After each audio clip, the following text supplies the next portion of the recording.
Counseling Psychology, and this is Unit 5. As we discuss the psychodynamic approach, we are now going to head towards another approaches of counseling psychology, which deals with a completely different ideology of counseling people.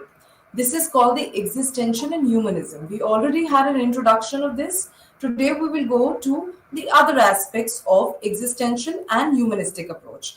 What all this will comprise would be structure, learning objectives as per the index, the existential therapy, the role of the counselor, techniques and strategies, evaluation. Also, the person centered therapy will also be discussed here, and the role of counselors equally, the techniques, and we are going to evaluate how the technique is. Now, let's move on ahead. As speaking about the existential therapy, the view of human nature according to existential therapy was that human experiences anxiety. When do we experience anxiety according to existential therapy or existential approach? When there is a lack of meaning making, there is a lack of knowing who you are as a self, when you do not understand what is your purpose and goal as a self, that results in something called as existential anxiety. This is very different from something a psychologist and psychotherapist of psychodynamics stated. They stated that we experience anxiety because we are in conflict with our unconscious wishes and desires. Here we are in conflict with our own authentic self, which we haven't reached to in terms of the purpose, in terms of meaningfulness, and we are suffering in loss, pain, any meaninglessness feeling. You have an anxiety, you have sufferings of understanding yourself. So also another aspect which was touched by existential approach, because it is a very philosophical approach, it did speak of life, it did speak of death, and mention that death is inevitable. You cannot be avoiding it. Awareness of it is inevitable makes life significant. That's the cycle of life according to existential approach. That we live, find purpose. If we are not able to find a purpose, we will have suffering, we will have pain, we will feel meaninglessness, and that is what is going to create an existential anxiety, making us feel insignificant. And acknowledging the impermanence of life can serve as a motivation, also can act as a very wake up call to us to enjoy the beauty of the present. So this is what the essence of view of human nature according to the existential therapy. Now let's understand what is the goal of existential therapy. It's so philosophical. What does it find in human nature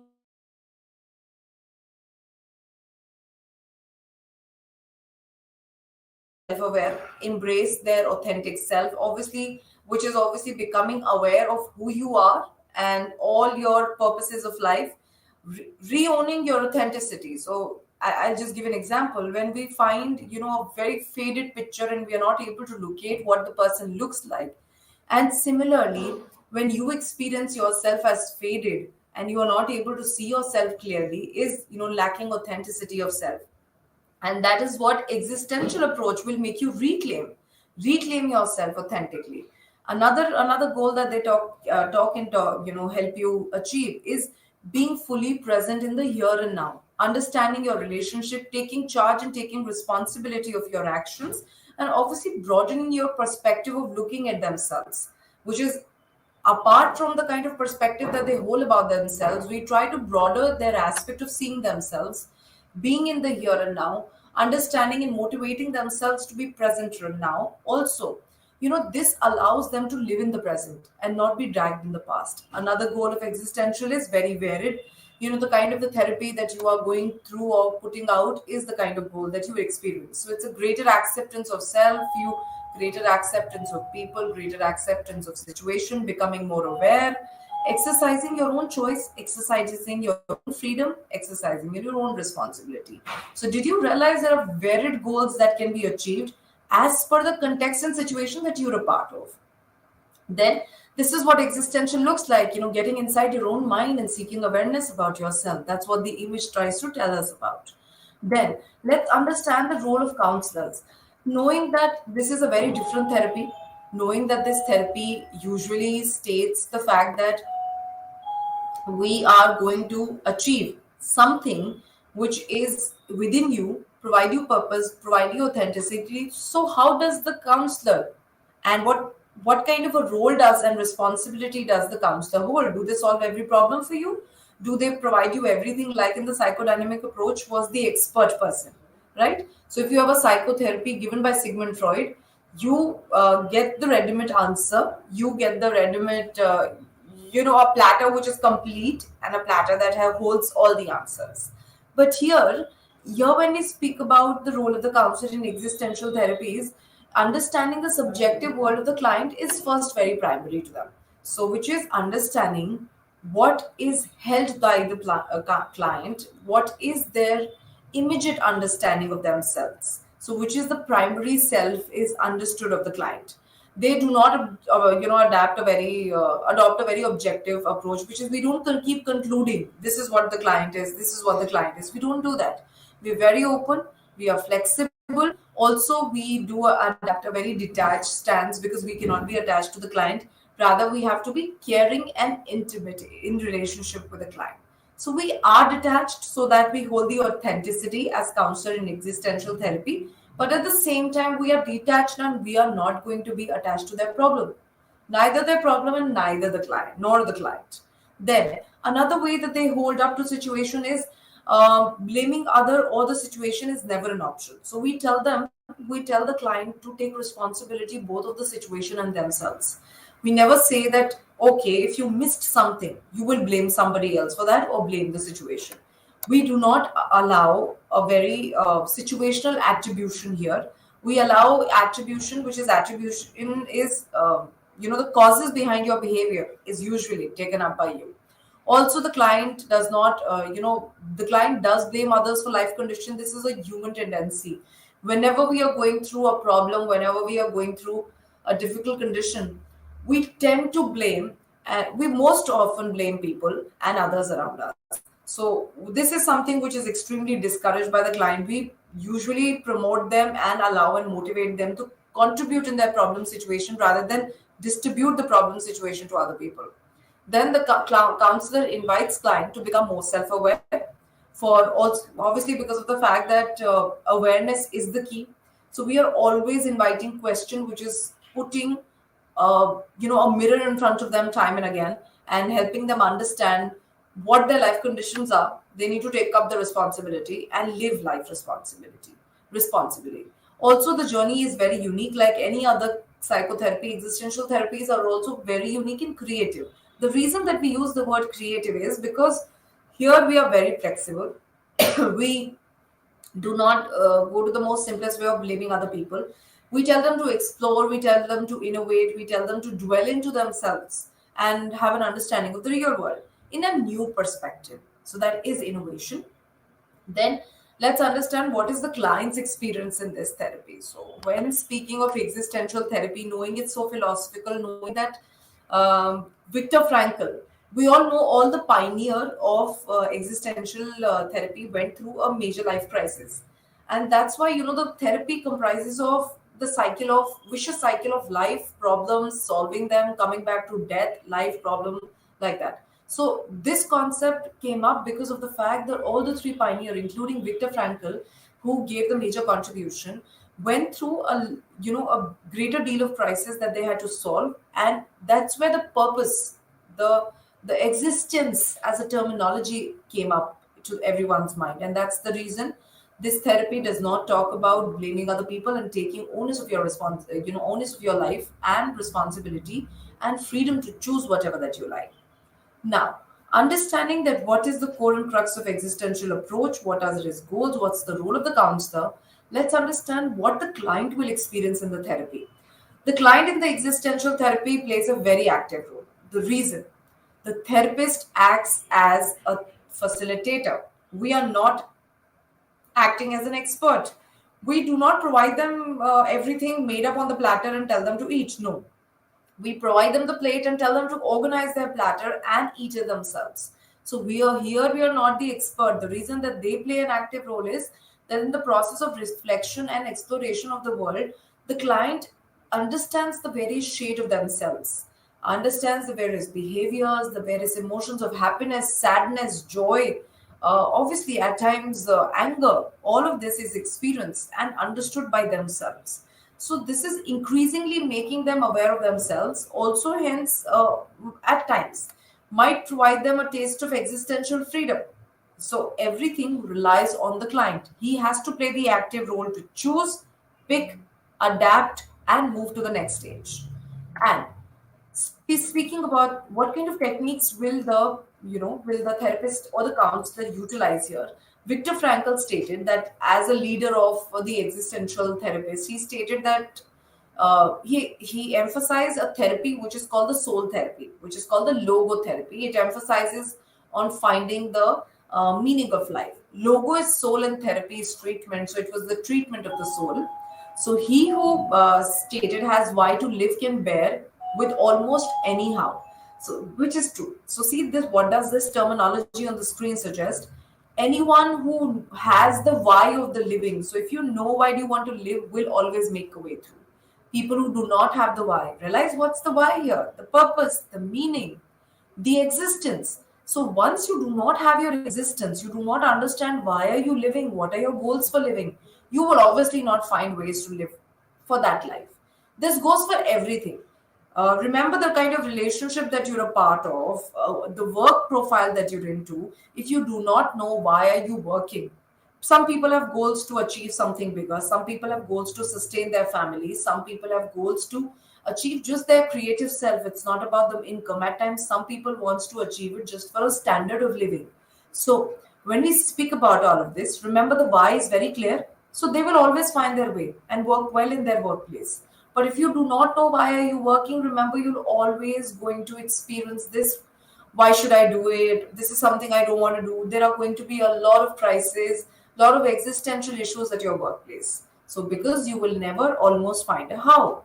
This was given by Viktor Frankl, a very, I feel, a very instrumental aspect of existential approach under his therapy, which was called logotherapy, therapy of the soul. It highlights the client's experiences and subjective world to find out the meaning in one's existence here in the world, which is obviously to help them understand their own subjective experiences and clients' experiences. Another technique that we utilize here, in terms of technique that we talk about is existential approach. Existential approach is not a very technique driven thing like other psychotherapists. Like when we'll come to cognitive and behavioral, especially behavioral, you will understand behavioral techniques are so many in number. Here we rather focuses on subjective experiences, exploration, uh, elaborate exploration of the world, unique ways of understanding their life, focusing on not especially on diagnosis or planning intervention or giving them a therapy. It's more about being able to understand yourself in a beautiful way, in a more subjective manner, and I would rather say in a more philosophical term, knowing why do you exist, for what do you exist, and why do you want to go on. So it's like a fellow traveler, philosophical companion. Subjective realities, we try to help them support their subjective realities. That what is your reality giving you, and for what are you dealing with it. So that comprises of one technique. Then one other key point here is to remember we need to be very responsive, very emotionally and therapy wise being responsive to the client, which is the relationship should be very central, between the counselor and the client. The client cannot take a back seat, and the counselor, because he is not an expert and a facilitator, can also not take a back seat. So here your counselor cannot just sit back and talk about the fact that the reason that I am not the center, I am not the expert, I will let you be. No.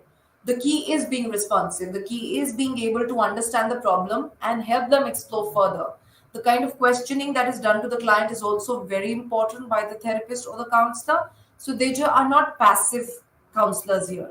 They're equally active, but more active are the clients here. Then moving the kind of relationship these people hold. As we all know that the relationship which most of the therapists should hold is authentic, so is existential therapies are promising us. They give the central prominence of their relationship with the client. It has to be very authentic, very unique. The encounter between them should be like the I and the though, which is I and you. And there need to be a true, genuine dialogue between the two people. The interaction needs to be very direct. We don't need to talk between the lines. We need to be very clear, very authentic, unique, and sense of clarity as a counselor. We should know if you're using something which is client centered therapy, The role and responsibility of finding their problem needs to be of the client, but you need to help them explore. Like, you always remember that fellow traveler for whom you're just traveling along and holding the light for them, and they are traveling, they are walking. The task is harder. Task is they are walking, finding their way. You are just throwing light from above, or probably a, a jet plane above them, which is throwing light on their path. But who's doing the walking? It's there. So the contribution remains equal, but it's considered as more clear, more unique, more authentic, and something which is of equal division, which is I and thou. Another thing, it's a mutual journey of self discovery for the counselor and the client both. So let's do the evaluation. Understanding that this therapy is really philosophical, yes, at times it's very difficult to apply it at many areas. So let's evaluate how good this therapy is and what is its critical analysis. How will we analyze this therapy if we speak of it? So existential therapy, yes, can be integrated in wide variety of therapies. So you can include a little bit of essence of existential therapy with CBT, with BT. You can even include it with, I feel, psychodynamic. I would not be very sure about that, but I feel we can include it with psychodynamic equally, where we need to be a little I and though in terms of relationship, etc.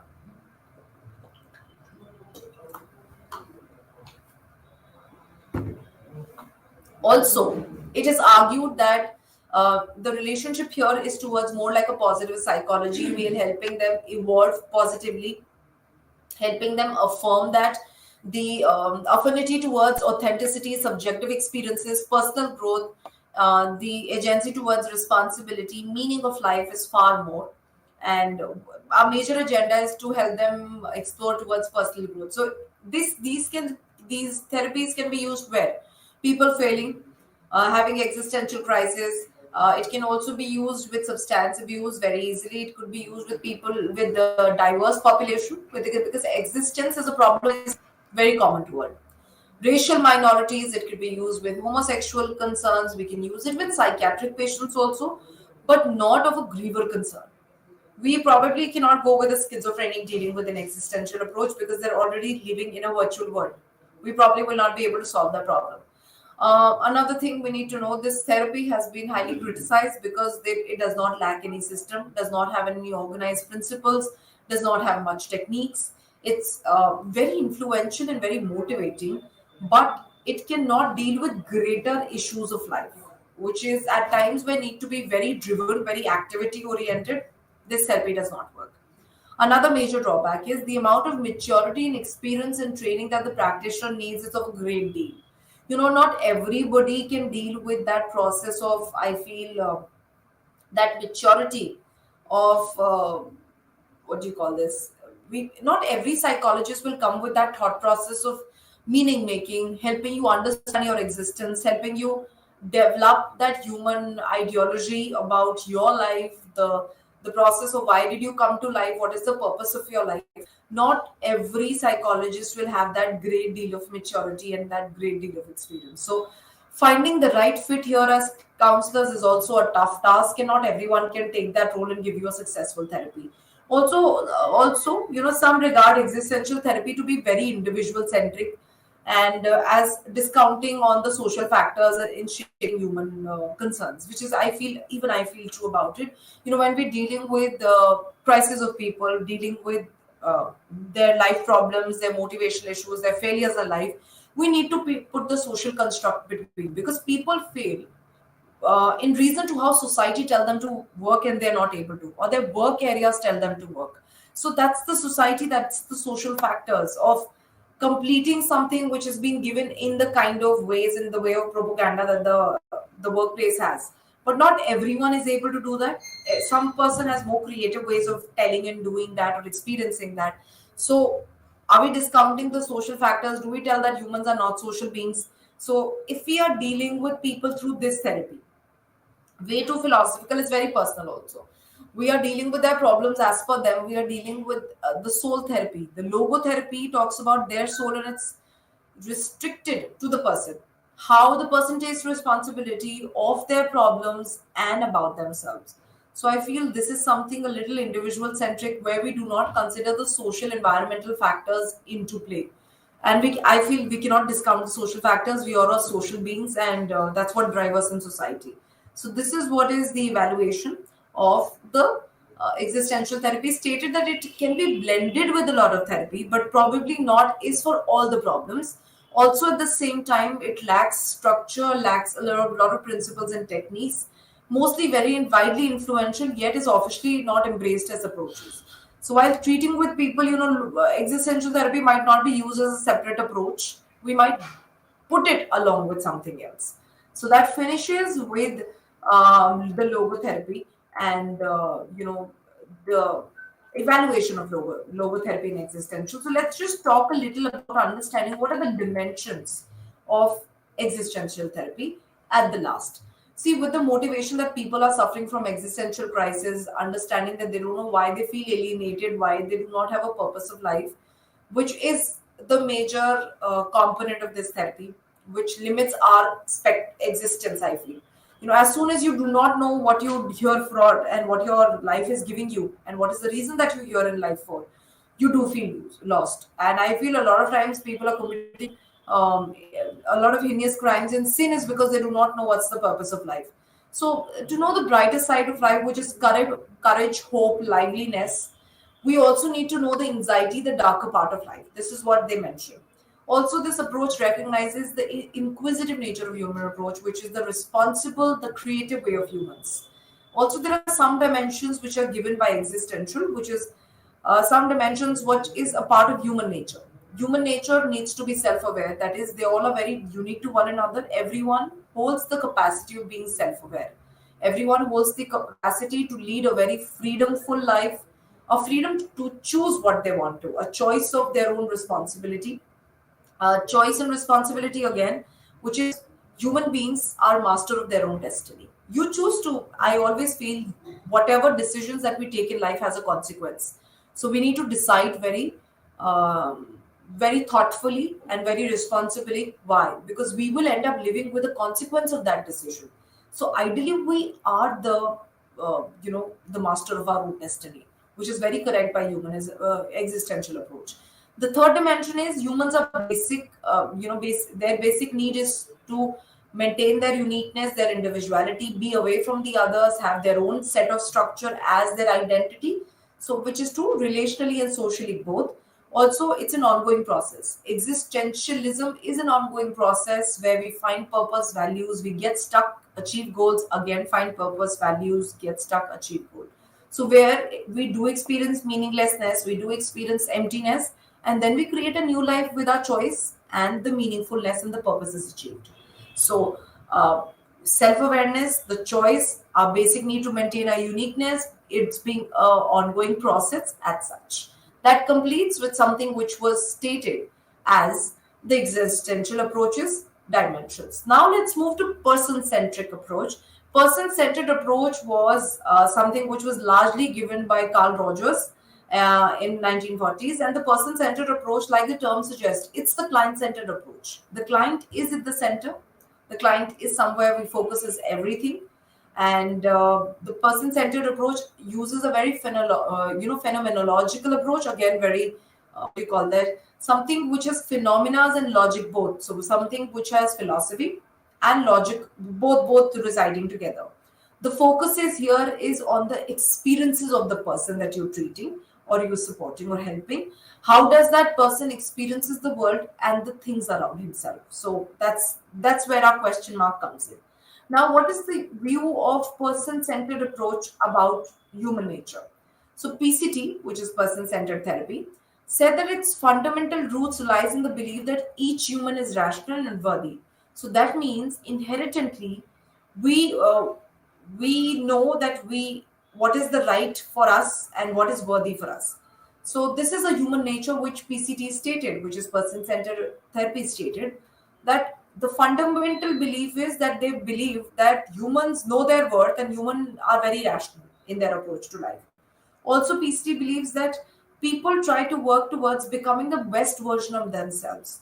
So this is inherently, inbuilt in us. I always experience this in our lives. We achieve one goal, we move to the next. We finish the next goal, we move to the next. So what are we doing? We are achieving one after the other, which as goals, as work, a task that we have proposed in front of ourselves. So what is very common? Common is that we're always working towards achievement, working towards something, the best version of ourselves. So, also as opposed to working towards reducing their ill bits like defenses and distortion. So, we are equally moving towards understanding ourselves in terms of what is bad about ourselves and what is good about ourselves. Rogers also believed, Carl Rogers, that each individual not only had the potential to actualize but also understand their inner voice. So, here comes that major terminology of humanistic approach, which was self actualization. According to Carl Rogers, we all are moving towards self actualization, which is we we always look forward to achieve the next best for ourselves. So this is something which is also called as the organismic valuing processing that we have.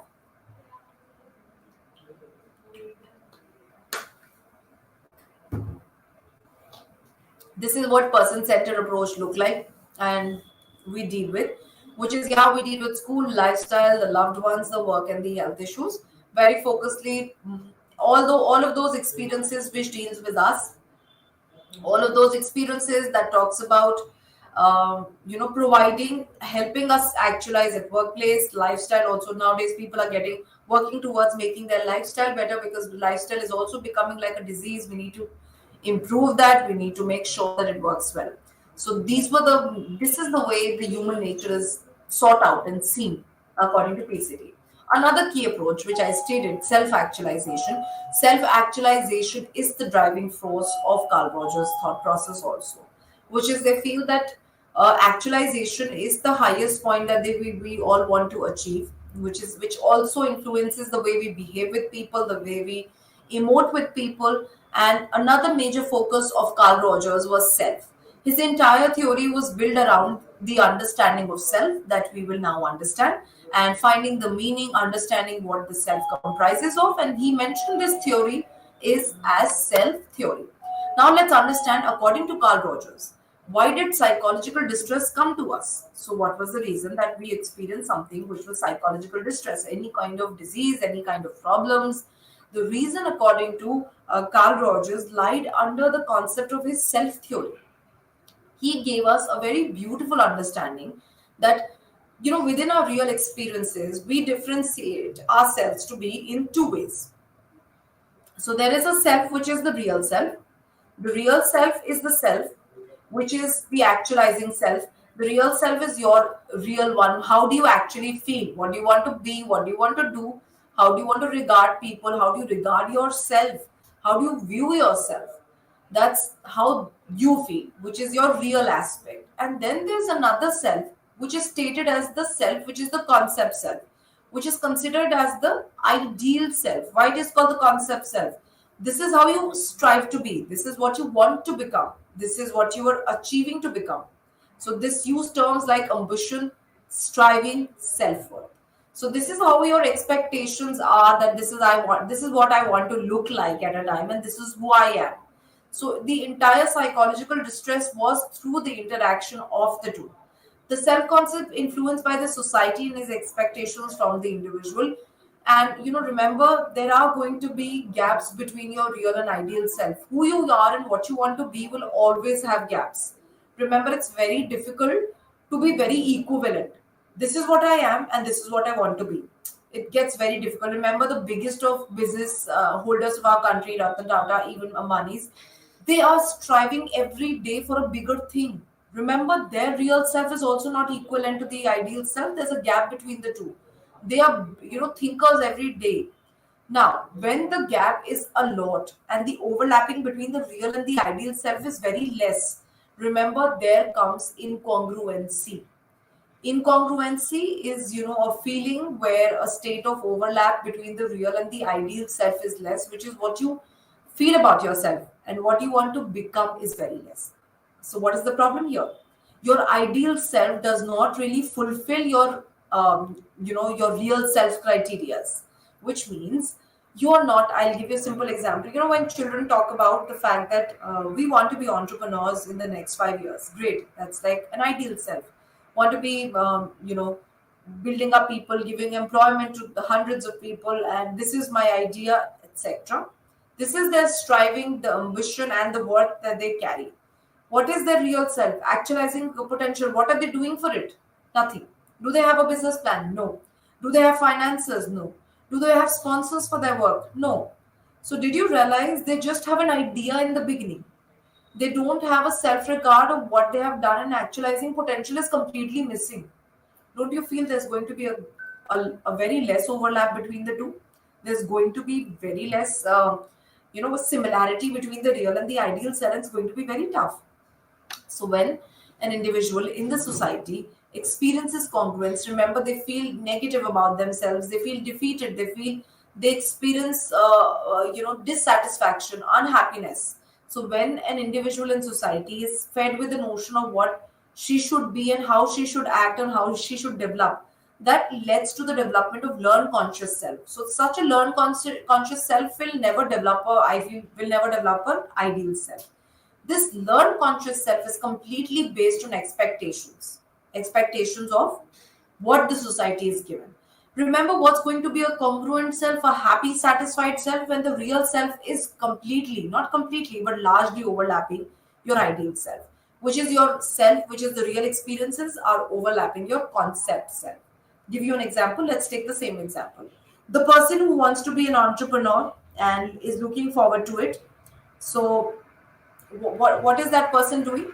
That person is working hard, making a business plan, made two different business plans, looking forward to sponsors, looking for the pitfalls of that business, what can go wrong, looking for small short term finances which can be used in the beginning, and looking for young and youngsters for employment. So what are you doing? Your real experience are equivalent to your ideal self.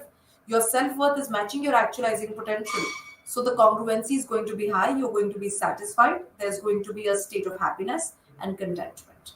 So remember, the goal of usually this therapy, when we talk about, is achievement of the congruence in individual. And remember, for the learned conscious self, the goal of that is to be society-based actualization, which is learn conscious self as per another conscious self state, work as per the society. So people who are doing everything and getting validated, by the society are the society-based actualization. That's actualization is not self, but society-based. So these are the two kind of concept that we spoke about that leads to psychological distress, because society-based actualization can give a lot of distress, a lot of pain in the mind. It can never make you reach your goals, but make you reach goals which society wants. So this completes the causes. Now let's move to the goals of person-centered therapy. Person-centered therapy is talked about exploring all aspects of your being, understanding yourself in depthly. Also, decreasing the level of incongruence. We try to make sure that you do not experience a bigger diff between the real and the ideal self. So your real self should start working. So your first goal for the person-centered therapy is to decrease the incongruence, which will further automatically decrease something which is called the distress in the therapy. Also, the first step to help the client is to move towards to lessen the distress. The therapy opens up with the same thought process and getting in touch with the person's organismic valuing process, which is achievement, the same process, actualization, finding meaninglessness, then achieving actualization. So according to Rogers described the organismic value, that was existential. According to him, organismic value is something which is an innate approach. We all look forward to achieve a goal, find another goal, strive towards it, then achieve it. So see, according to person-centered, here there is no meaning making or meaninglessness that you experience. Here there's self-actualization for which we keep striving, achieve congruence in congruence, keep striving, achieving congruence in congruence, leading to more fulfilling life in your world. So striving for actualization is the main purpose of the therapy, which is very true. Actualization is reaching towards your highest potential, so which is actualizing towards your goal. So self-actualization, when a person completely realizes her potential and reaches towards its fullest of ability, is called the self-actualization and reaching towards this. Another thing is becoming a fully functioning person is another goal where you are able to experience congruence. You know your organismic value, you are aiming for actualization. So it's a combination of all the goals of PCT. And moving ahead, it's the role of the counselor. Now let's understand The role of the existential approach was something where we talked about they will distance themselves, they look towards authenticity. It did lack a lot of structure, but Carl Rogers did mention this, that my therapy is a combination of scientific rigor, which is theories that he has written, which is the theoretical approach, and a lot of application of that approach on people. So his theory was both theoretical and practically applied to people. So it did not lose that scientific thought process and the scientific rigor, unlike the existential approach. But it was here the role of the counselor was a little non-directive. We were not very directive. We did not have questions like, why did you do this? How did it happen to you? We don't pose questions like that. We pose questions which are non-probing, non-harming to the person. So it's a little non-directive counseling, where the counselor's function is to provide therapy, where the person can be learned, imitated, but not but the one that has to be experienced. We play a role of an empathetic listener, more of an empathetic listener, where we have the ability to help them tell and make them realize that you can have faith in us. We will help you support through your ability to reach yourself. So it's you who will reach yourself, but here we are non-directively pushing you, motivating you, making you learn and imitate things and understand yourself as a learned individual. So here we are more like an empathetic listener, understanding your problems like being in your shoe, but not solving the problem for you. Also, it is the belief and the attitude that the counselor has the role, his counselor that has the shape his in terms of the fact that the attitude and belief of the counselor has the role of the therapist. Not very set techniques. Again, here it is mostly dependent upon the kind of belief and attitude you hold towards your client. So it has to be again very authentic. There are no more techniques here. We are neither the expert not a teacher. So you're neither the expert and not a teacher to your client. That means you are just an empathetic listener, a role of a facilitator again. You do not tell them that this is how you need to do. Neither you sit back and just keep suggesting their pathways. No. Neither we solve the entire problem to them, nor do we give them everything done like a teacher, like spoon feed them like a teacher. We help our attitude, our belief systems, help them shape their world, motivate them their world about. Another role, like a role that we have, see, therapist attitude is of primacy. Primacy means the way we, deal with our client is of utmost importance. You need to give respect to your client. Unconditional positive regard is such an important factor. Non-judgmental attitude, accepting whatever that comes from the client, respect, showing a lot of care, being very genuine and authentic, not lying to the client, not faking your empathetic listening, making sure that your attitude is filled with unconditional positive regard and non-judgmental attitude. You cannot talk about and say your client that, okay, you do not have a purpose. How can you not have a purpose? We do not question like that. This is something which is very threatening to the client. That's the reason the therapy is non-directive counseling. We never pose them questions which make them feel that we are wrong in society. We rather ask them, how did you feel that you would reach to this problem? I understand the problem that you're going through is massive. So this is empathetic listening that you have done. So understanding that such problems, yes, do come to people and you are going through. So respect, dignity, integrity of you and your client, unconditional positive regard, not judging your client, being very authentic and genuine is extremely important. Extreme care needs to be taken of that. Also, the last, the aim here is to facilitate, not direct the client. As I said even before, you are holding the light for your client to walk on the path. You will not take steps for him in the beginning and clear the path and tell them that this is how you need to walk. So we are not going to spoon feed them.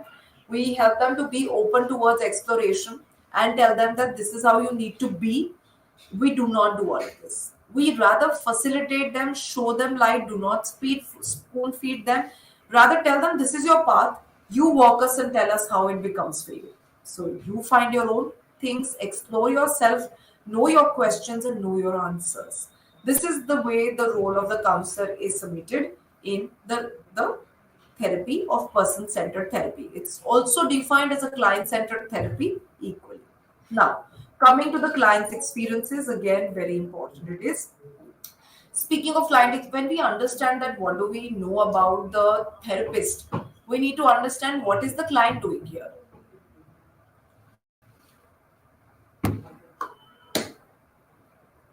What is the client doing here in the PCT? The client's experience and the counselor's attitude determine the degree of therapeutic change. So remember, the client's experience are of paramount here. So when we talk about it being paramount, that suggests that your client should be experiencing a lot of, an attitude of change, should look forward towards the therapy, should know that, yes, there is a change and I want to actualize. This is the attitude of the counselor. Now, degree of change and success also is determined by the client. Remember your client coming to you, coming with an attitude, oh, my life is not working, I will not be able to find what I want to. So remember, they will work towards a learned conscious self, not an ideal self. They will not work towards an ideal self. They will rather work towards a a society based expectation which is being validated, which will later cause them a problem. So when a therapist provides a suitable environment, the client should feel, that will make the client feel safe, respected. And that's when, when they come to the your therapy and they feel safe and they feel self-explored, that's the way that their attitude might change. They feel that I am responsible for change and explore myself. So that's one. Then the client should begin looking for all aspects of life. Remember, they should have a perspective thinking, know all their experiences, should be true. I feel the counselor should be able to support the client, make them feel that I am going to be there for you as a listener. That's how the client feels the responsibility of strengthening themselves and taking the responsibility of freedom to expand their areas of exploration. So the client should come with the idea that I'm coming to the therapy to explore more, to understand myself more. So, and to decrease the increase the degree of engagement of myself into me. So a lot of quality self disclosure happens by the client, a volume of this self disclosure, which is all the problems, the reason why the problems are coming into play, what has led to that self conscious feeling. So they should come with the ideology of expanding their horizon to think about themselves. So the awareness should come in properly, not the way that the awareness should come through the client. The client, the therapist. The therapist will not give you any awareness. The therapist will just give you the platform to explore. So, how should be the client's experience? The client experience should be open, flexible, should come to the therapy with a reason of change. That I'm coming to the therapy, I want this change. I want to be changing myself. Then the next is that you need to know the client should come with the factor that I'm responsible for the change and increase my degree of horizon and engagement about myself. They should be open towards the therapist to disclose a little quality disclosure and volume disclosure. So if they're showing resistance, not talking in the therapy, that something will not lead to success. Then let's come to techniques for the tools. PCT again does not come with techniques, but a lot of attitude and belief, as we decided. Genuineness and congruence should be the therapist's attitude, which is the therapist should be very honest, congruent in terms of what they experience is how they should put their feelings out. Counselor must be real self during the session. They should not be acting as their ideal self. They don't want to hold up any congruency here. Also, genuinity and authenticity, no fakeness. Your personal experience already are not disclosed. The client should have real thoughts about the matter of the problem. They should not have two idealistic situations, because that will that will confuse our client. That also acts like a facade. You hold a barrier in front of you. Then unconditional positive regard, as I mentioned above, is so important. Unconditional positive regard is regarding your client as what do you call this? Regarding your client unconditionally. You never say that you do me this, only then I will support you. There are no conditions in your regard. You can always look forward to something which is associated to uh, something which is associated to uh, um, what do you call this, regarding people without condition, which is you come to the therapy tomorrow and I will be solving your problem. We never give them regards like that. You never tell them that their experience are validated. Only then you will look forward to it. So remember, when we talk about client-centered therapies, unconditional positive regard also gets into this factor of non-judgmental thinking from our sides. When you therapy providing to people, and people tell you the griever of problems and the ugliest of problem, what do? This is not acceptable. You change your mind process and then we'll begin ahead. What are you doing? You providing condition that I am going to respect you only when you change your mind. This is conditional regard. Not even regard, this is conditional acceptance. Not something that we should practice. Then we come to empathetic understanding, extremely important. Please understand the client's feeling as being in their shoe. Try to be very genuine and very authentic, which is extremely important. Now, let's understand this why empathy, positive regard, and genuineness so important. Remember, all of this leads to a vision in the client. It leads to the desire to change in the client. Acceptance happens, very commonly stated. Acceptance happens. There is a clear intention that happens, and with all of this, a pure actualizing action will take place. So this is something which empathy, positive regard, and genuineness will give. Now let's come to three conditions that pertain to client and counselor's relationship, which is what are the three things that should always be there between these relationship, which is of the client and the counselor. Speaking of this, the client counselor congruency, which is client incongruence. The client incongruence is indifference between the real and the ideal self. If this is not there, remember, if the client is completely integrate, very confident, they come to the therapy. So when there is no incongruence, you probably the therapy will not go in any direction. What are we motivating them for? We do not have any pinpoint. We do not have a problem. I would rather say we do not have incongruency and dissatisfaction and discontentment that we explore on. There is no exploration needed. These people will not self-disclose or indulge because they already are congruent. So there needs to be a client incongruence. Also, client counselor relationship, which suggests that the client and the counselors in a psychological should be in a psychological contract of limited duration. The agreement should the agreement with the fact that the client will be devoted to growth while the counselor offer unconditional regard, facilitate the journey. That's how they should come up with. The both should have the qualities which is required. I always feel we in client counselor relationship, we all are puzzle pieces. So one puzzle needs to be a part of the other. If it's not, if you are not distressed, what kind of regard will we provide you? We can just motivate you a little and send you off, which I feel is of not something which is the aim of any therapy. So is for person-centered therapy. First, the client needs to have an incongruence. There should be a buffering relationship between a client and the counselor, which is they should be in contract, in agreement that they're voluntarily coming to offer unconditional positive regard, and the other is coming to get their problem solved. Then the third is the client's perception. The client should be able to foresee the counselor's, not foresee, rather, is able to experience the, your counselor's unconditional positive regard and empathy. Because I feel if you are not able to experience that empathy, that acceptance, that unconditional regard and non-judgmental attitude, the therapy does not go to any extent. All of this thing, the empathy, the unconditional positive regard adds up to the client counselor relationship and strengthen it a lot so that the client is able to unburden himself. So if you do not have that unburdening, remember the therapy session itself is a fail.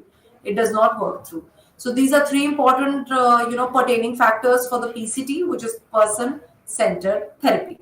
Now let's move to a little bit of evaluation.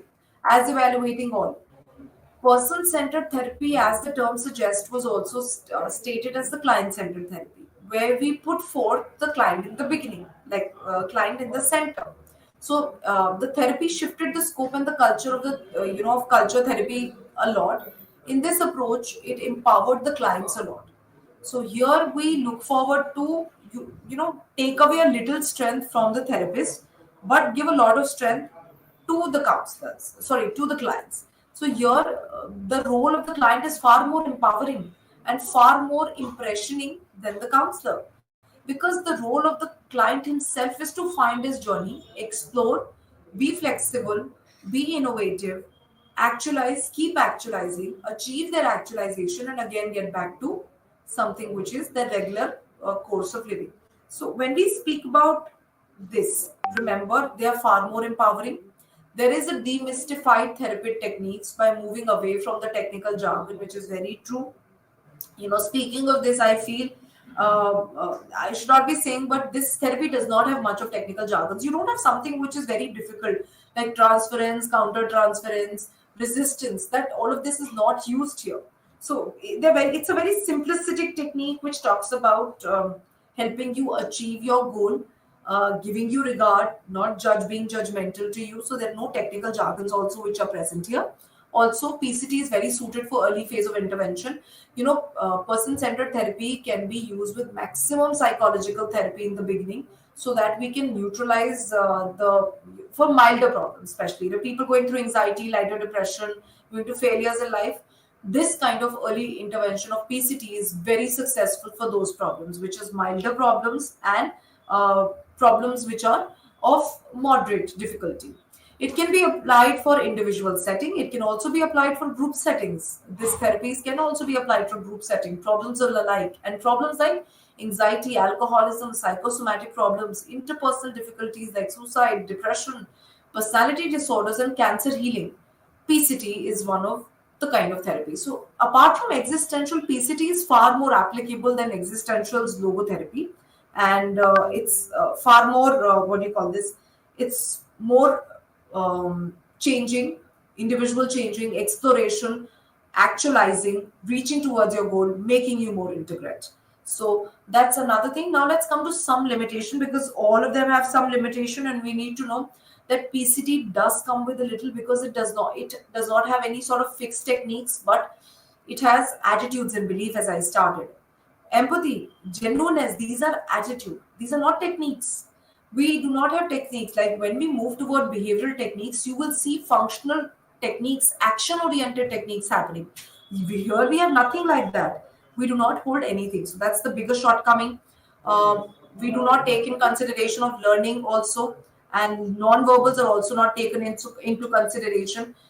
There's an absenteeism of something which is called of social factors at times, and too much of regard and too much of unconditional regard. We are not able to consider the inheritable things. We are not able to consider learning and unlearning factors, the capacity of individuals. We do not consider the non-verbals. We do not consider if the individual is shy, is not able to do anything, then if their personality does not allow them to work. These are limitations, lesser limitation than existential therapy at per se. Person centered are far more used because it has far more application. And this completes with humanistic and existential today completely as an approach, which is yet very philosophical. Both of them are philosophical a little, very, I feel, very phenomenological also. Also looks forward to giving the charge to the client. So that completes with something which is humanistic and existential approach and the unified. Thank you.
I am Dr. Anjaya, Professor of History, Usmania University from Hyderabad, IGNOU Regional Center. ఈరోజు ఈ live ఛానల్లో మనం బిహెచ్ఐసి 133 బుక్లో నుంచి history of India 1206 CE to 1707 C ఈ బుక్లో నుంచి unit number 3 ఏంటి అంటే ప్రొవిన్షియల్ కింగ్డమ్స్ ప్రాంతీయ రాజ్యాలు అనే అంశం మీద ఈ లైవ్ ఛానల్లో మనం ఈరోజు డిస్కస్ చేయబోతున్నాం. ప్రాంతీయ రాజ్యాలు, ప్రొవిన్షియల్ కింగ్డమ్స్ యూనిట్ 3వ యూనిట్ను దాని మీద మనం ఈరోజు లైవ్ ఛానల్లో డిస్కస్ చేయబోతున్నాం.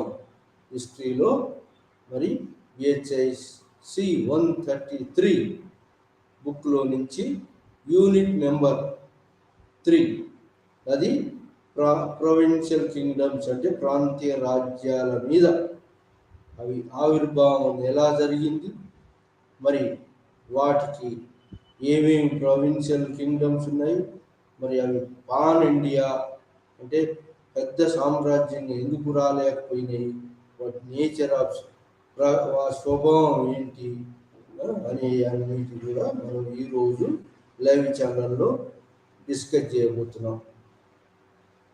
మనం ప్రాంతీయ రాజ్యాల ఆవిర్భావము అంటే యూనిట్ నెంబర్ 3 ప్రాంతీయ రాజ్యాల ఆవిర్భావం ఎలా జరిగిందంటే మనకు geographical conditions, mountains, river barriers,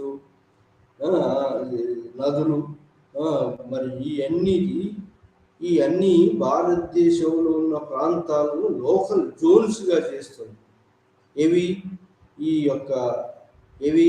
ఈ జాగ్రఫికల్ కండిషన్స్ అయినటువంటి జియోపొలిటికల్ కండిషన్స్ అంటారు దాన్ని. జియోపొలిటికల్ కండిషన్స్ ప్రకారంగా ఈ ప్రాంతీయ రాజ్యాలు జియోగ్రఫికల్ ఆస్పెక్ట్ మీద, మరి ఈ పర్వతాల మీద నదులు, మరి ఈ కొన్ని ప్రాంతాలను సపరేట్గా చేయడం జరుగుతుంది. ఆ విధంగా జియోపొలిటికల్ కండిషన్స్ మీద ఈ ప్రాంతీయ రాజ్యాల ఆవిర్భావం జరిగింది.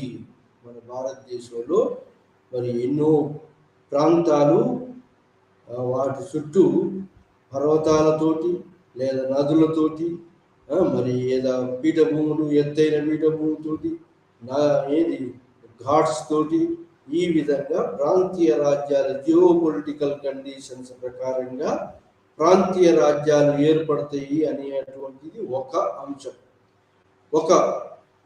ఒక థియరీ. ఇంకోటి ప్రాంతీయ రాజ్యాలు ఏర్పడడానికి ఇంకొక థియరీ ఏంటంటే క్లాన్ బేస్డ్ మీద. అంటే రాజపుత్రులు చూడండి, రాజపుత్రులు ఒక క్లాన్ నుంచి వచ్చినటువంటి వాళ్ళు, ఒక క్లాన్ అంటే ఒక జాతి నుంచి వచ్చినటువంటి వాళ్ళు, ఒక జాతి నుంచి ఒక లాంగ్వేజ్ మాట్లాడుతూ ఉన్నటువంటి వాళ్ళు. లాంగ్వేజ్ అంటే ఆ భాష ఆధారంగా, జాతి ఆధారంగా కూడా మరి ప్రాంతీయ రాజ్యాలు ఏర్పడ్డాయి. ఆ విధంగా భారతదేశంలో ప్రాంతీయ రాజ్యాలు ఏర్పడ్డాయి. ముఖ్యంగా ప్రాంతీయ రాజ్యాలు నార్త్ ఇండియాలో ఎట్లా వచ్చినాయి అనేది మొట్టమొదటిసారి ఈ ప్రాంతీయ రాజ్యాలు ఏర్పడ్డాయి. కానీ ప్రాంతీయ రాజ్యాలు మరి పెద్ద సామ్రాజ్యంగా ఎందుకు ఏర్పడలేదు అనే దాని మీద కూడా క్వశ్చన్ వచ్చింది. ప్రాంతీయ రాజ్యాలు మరి పాన్ ఇండియన్ రాజ్యంగా, పెద్ద సామ్రాజ్యంగా ఎందుకు ఏర్పడలేదు అంటే వాళ్ళ మధ్యలో ఉన్నటువంటి అనైక్యత, ఒకరి మీద ఒకరు యుద్ధాలు చేసుకోవటం, అనైక్యత ఉండటం, ఈ యొక్క ప్రాంతీయ భేదాలు ఉండటం, మరి ఈ అనైక్యత, ప్రాంతీయ భేదాలు ఉండటంతో హిందూ రాజ్యాలు అన్నిటి కూడా ముస్లింలు వచ్చేదాకా ప్రాంతీయ రాజ్యాలు ఎన్నో ఉన్నాయి ఉత్తర భారతదేశంలో, కానీ అవన్నీ కూడా ఒక పెద్ద సామ్రాజ్యంగా ఏర్పడబోవటానికి గల కారణం ఏంటంటే ప్రాంతీయ భేదాలు. మరి వాళ్ళ మధ్యలో తగాదా, మరి భాషాపరంగా ఈ విధంగా క్లాన్ పరంగా భేదాలు ఉండటం, వాళ్ళ మధ్యలో అనైక్యత ఉండటం, ఒకరి పరస్పరం దాడులు చేసుకోవటం, మరి ఆ విధంగా దాడులలో వాళ్ళు అన్ని ప్రాంతాల వాళ్ళు నష్టపోవటం, పెద్ద సామ్రాజ్యంగా ఎదగకపోవటం గల ముఖ్యమైన కారణం అని చెప్తున్నారు. పాన్ ఇండియన్ ఎంపైర్ ఎదగకపోవడానికి ఇలా కారణాలు జరిగినాయి. ఏంటి? ప్రాంతీయ కొట్లాటలు, ఒక ప్రాంతం మీద ఇంకో ప్రాంతం ఎప్పుడు కొట్లాటలే. మరి యుద్ధ నైపుణ్యం పెంచుకున్నారంటే యుద్ధ నైపుణ్యం పెంచుకున్నారు. అవతల భారతదేశంలో అవతల యుద్ధ నైపుణ్యం టెక్నిక్స్ బాగా పెరుగుతున్న సమయంలో ఇక్కడ మన ప్రాంతీయ రాజ్యాలు యుద్ధ నైపుణ్యాన్ని పెంచుకోలేదు. మరి వార్ టెక్నిక్స్ కానీ వార్ వెపన్స్ కానీ మోడర్నైజ్ చేసుకోలేదు, ఆధునికత చేసుకోలేదు. ఆ విధంగా మరి బయట భారతదేశంలో జరిగినటువంటి పరిణామాలను వీళ్ళు సరిగ్గా అంచనా వేసుకోకపోవడంతో ఈ ప్రాంతీయ రాజ్యాలు వాళ్ళ మధ్యలో ఉన్న అనైక్యత, మరి ఎడతెగని వాళ్ళ మధ్యలో ఉన్న పోట్లాట వల్ల బయట జరిగే విషయాలు తెలుసుకోకపోవటం ఒకటి. మరి చిన్న చిన్నగా ఒక ప్రాంతాన్ని తర్వాత ఒక ప్రాంతాన్ని ముస్లింలు ఆక్రమించిన దాకా వీళ్ళు అనైక్యతగా ఉండటం జరిగింది. ఆ విధంగా పెద్ద సామ్రాజ్యం, హిందూ సామ్రాజ్యము, పాన్ ఇండియన్ ఎంపైర్ రాకపోవడానికి గల కారణం అని చెప్తున్నారు. ఆ విధంగా మరి ప్రాంతీయ రాజ్యాలుగా వచ్చినటువంటి వాటిల్లో ముఖ్యమైనటువంటిది central India, eastern India. Central India, eastern ఇండియాలో సెంట్రల్ ఇండియాలో అంటే సెంట్రల్ ఇండియాలో మాల్వా సెంట్రల్ ఇండియాలో ఉంటుంది. మాల్వాను పరిపాలించేటువంటి వాళ్ళు మాల్వా, సెంట్రల్ ఇండియాలో ఉన్నటువంటిది మాల్వా. రెండవది జాన్పూర్, ఇది రెండు కూడా సెంట్రల్ ఇండియాలో ఉంటాయి. ఆ తర్వాత ఈస్టర్న్ ఇండియాలో ఏముంటాయంటే బెంగాల్, ఒడిస్సా, మరి అదేవిధంగా అస్సాం అండ్ కల్పి, అస్సాం, కమతా, అహోం, ఇవి ఈస్టర్న్ ఇండియాలో వచ్చినటువంటి ప్రాంతీయ రాజ్యాలు. ఈ మాల్వాను, సెంట్రల్ ఇండియాలో ఉన్నటువంటి మాల్వాను మొదట ముస్లింలు పరిపాలించలేదు, హిందువులే పరిపాలనలో ఉన్నది. ముస్లింల దండయాత్రతోటి ఈ మాల్వా రాజ్యము హిందువుల నుంచి ముస్లింలకు వచ్చింది. ఎప్పుడు వచ్చిందంటే ఈ మాల్వా అల్లావుద్దీన్ ఖిల్జీ వచ్చిన దాకా ఈ మాల్వా హిందువుల ఆధిపత్యంలో ఉన్నది. ఆ తర్వాత అల్లావుద్దీన్ ఆక్రమణతో అల్లావుద్దీన్ గుజరాత్ను ఆక్రమించాడు, మాల్వాను ఆక్రమించాడు. ఆ విధంగా హిందువుల నుంచి ముస్లిం గవర్నర్ను అపాయింట్ చేసినాడు ఇక్కడ. ఆ విధంగా ఢిల్లీ సుల్తాన్ల కాలంలో మాల్వా ముస్లిం గవర్నర్ల పాలనలోకి వచ్చింది. ఆ విధంగా వచ్చినటువంటి మాల్వా పీఠభూమి అంటుంది, ఎత్తైన పీఠభూమి లాగా ఉంటుంది మాల్వా సెంట్రల్ ఇండియాలో. ఈ మాల్వా పీఠభూమిలో ముస్లింలు గవర్నర్ అపాయింట్ చేయబడ్డారు. ఎవరితోటి? అల్లావుద్దీన్ ఖిల్జీ. ఆ విధంగా ముస్లింలు మరి ఆ పరిపాలన మాల్వాలో, ఆ తర్వాత జాన్పూర్లో కూడా మరి జాన్పూర్కి ఎప్పుడు కొట్లాట జరిగేది. జాన్పూర్కు మరి మాల్వాకు గుజరాత్ను కూడా ఎవరు? అల్లావుద్దీన్ ఖిల్జీ పట్టుకొని ఆ గుజరాత్ ఏంటంటే గుజరాత్లో సీ పోర్ట్స్ ఉన్నాయి కాబట్టి ట్రేడ్ అండ్ కామర్స్, భారతదేశం యొక్క ట్రేడ్ అండ్ కామర్స్ అక్కడి నుంచి పోతుంది. కాబట్టి గుజరాత్ స్టేట్ను, మాల్వా స్టేట్ను, మరి సెంట్రల్ ఇండియాలో ఉన్న ఇంకోటి జాన్పూర్ స్టేట్ను ఈ ముస్లింల ఢిల్లీ సుల్తాన్ల పాలనలోకి వచ్చారు. ఆ తర్వాత ఢిల్లీ సుల్తాన్ల పాలనలో ఆ ముస్లిం గవర్నర్ అపాయింట్ చేస్తే వాళ్ళు ఇండిపెండెంట్ ప్రకటించుకొని ఆ ప్రాంతాల్లో పరిపాలన చేయడం మొదలుపెట్టారు. ఆ తర్వాత నెమ్మదిగా ముస్లింలు పోయిన తర్వాత ఏది ఈ యొక్క ఎవరు ఈ తైమూర్ దండయాత్ర 1398 తైమూర్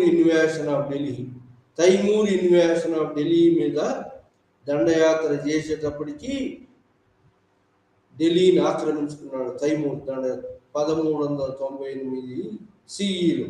సో సిఈఆర్ ఏడీలో ఆక్రమించుకున్న తర్వాత ఇక్కడ గవర్నర్ ఎవరు, ముస్లిం గవర్నర్ అలావుద్దీన్ ఖిల్జీ పీరియడ్లో అపాయింట్ చేసినారని చెప్పాను కదా.